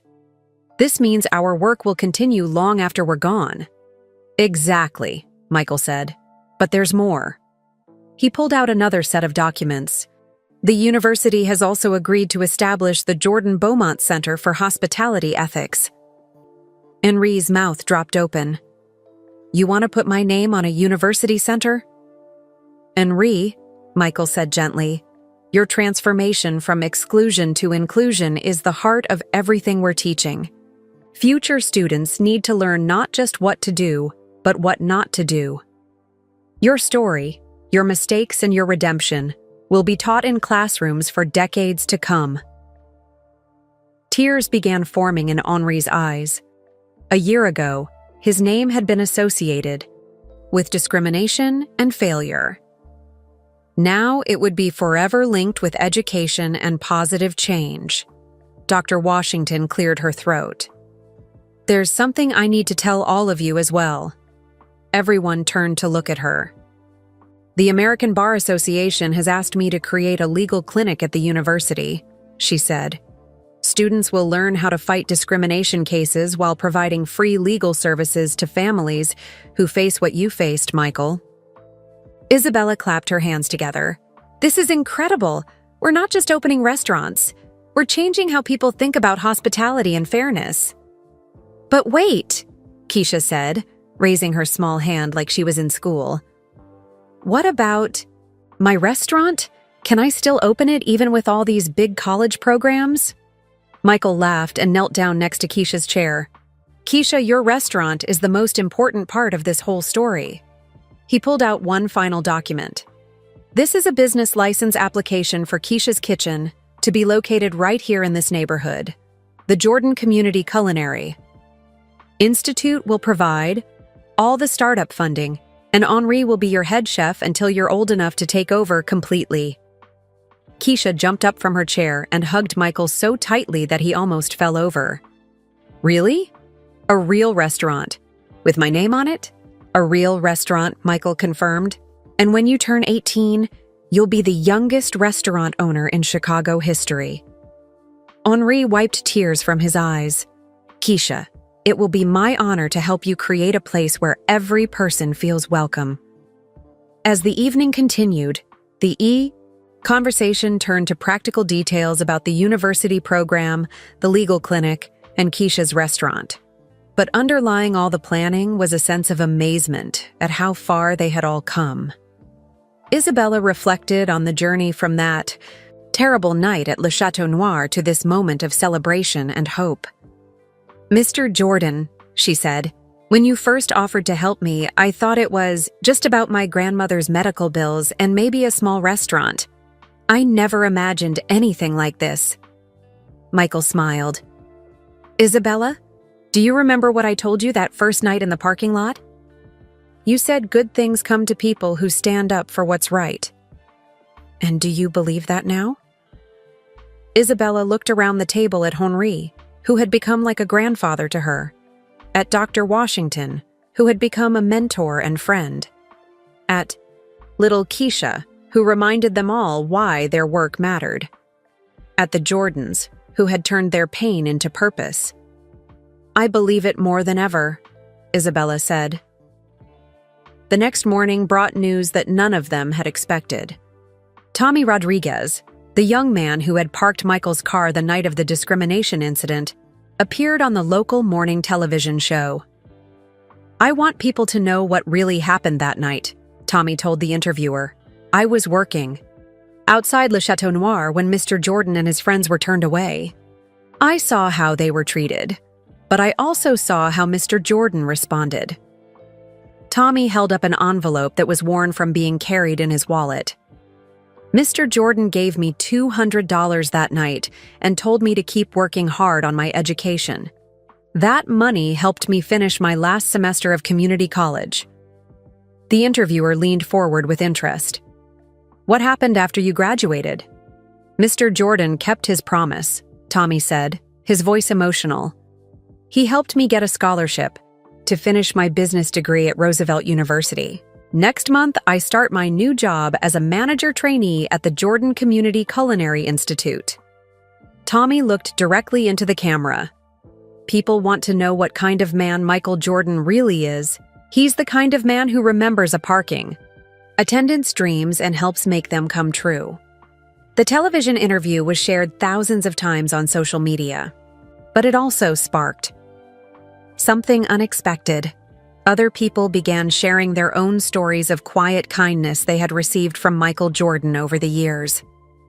A single mother posted about anonymous grocery payments during a difficult Christmas.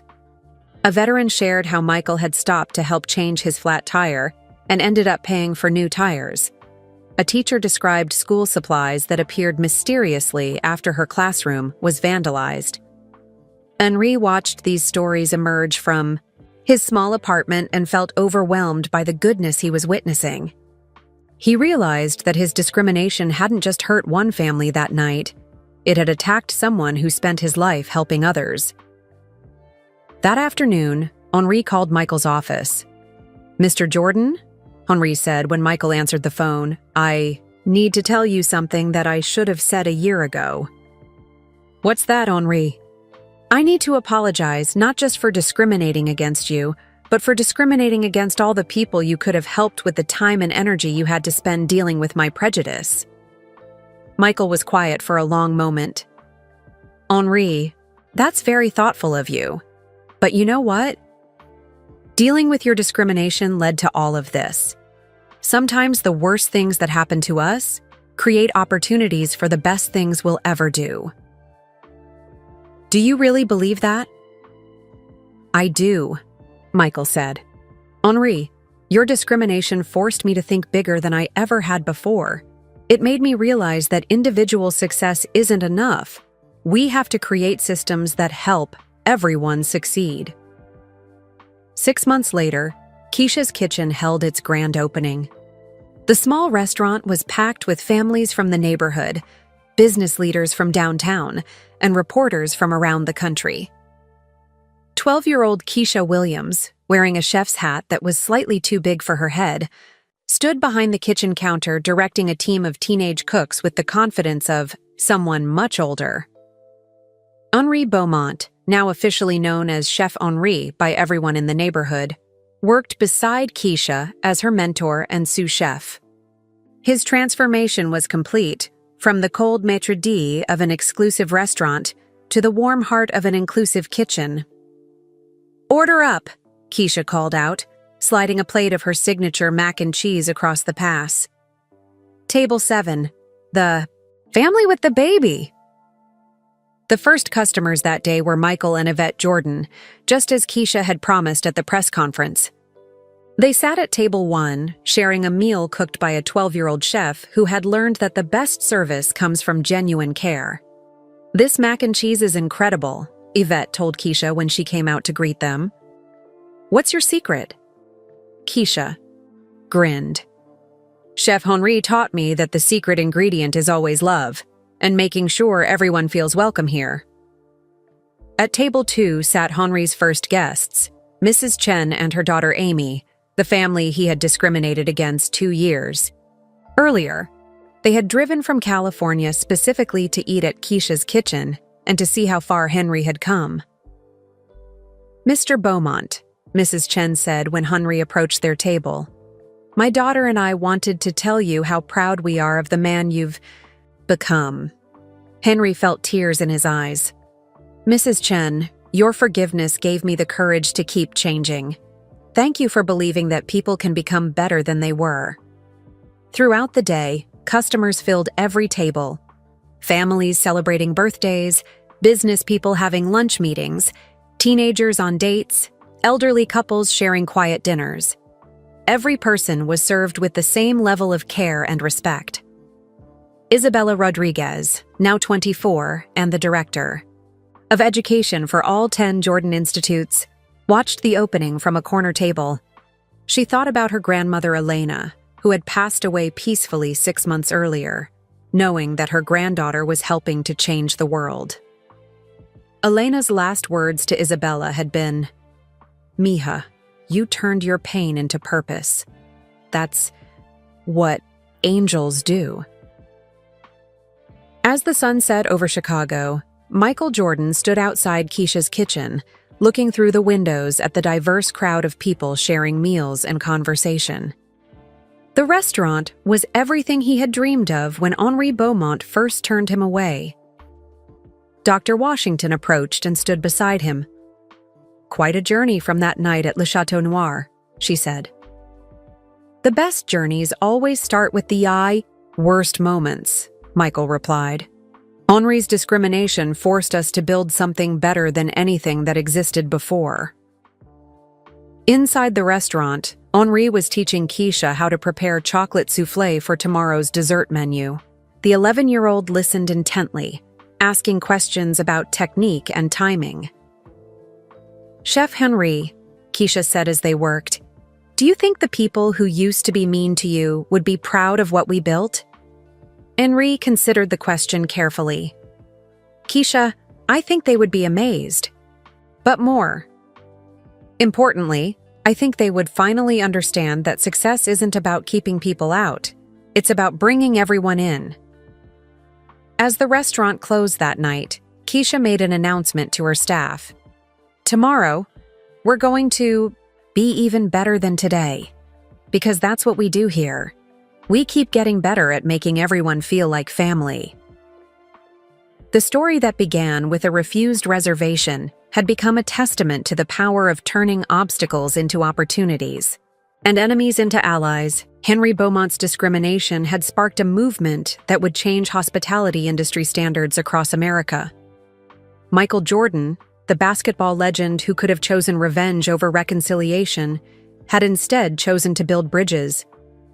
His response to hatred had been hope. His answer to exclusion had been inclusion. And in a small restaurant in Chicago, a 12-year-old chef was serving meals with love to anyone who walked through her doors, proving that the future of hospitality was in good hands. The last customer of the night was an elderly man who had been homeless for several months. Keisha served him the same careful attention she had given Michael Jordan that morning. "Thank you for making me feel welcome," the man said as he finished his free meal. "Thank you for trusting us with your evening," Keisha replied, already sounding like the business leader she would become. The circle was complete. Discrimination had been transformed into inclusion.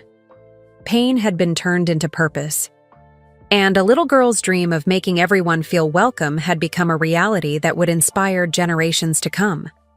And that's how Michael Jordan turned one night of discrimination into a movement that changed thousands of lives, from a refused table to culinary institutes across America, from Henry's hatred to his redemption, from little Keisha's dream to her own restaurant.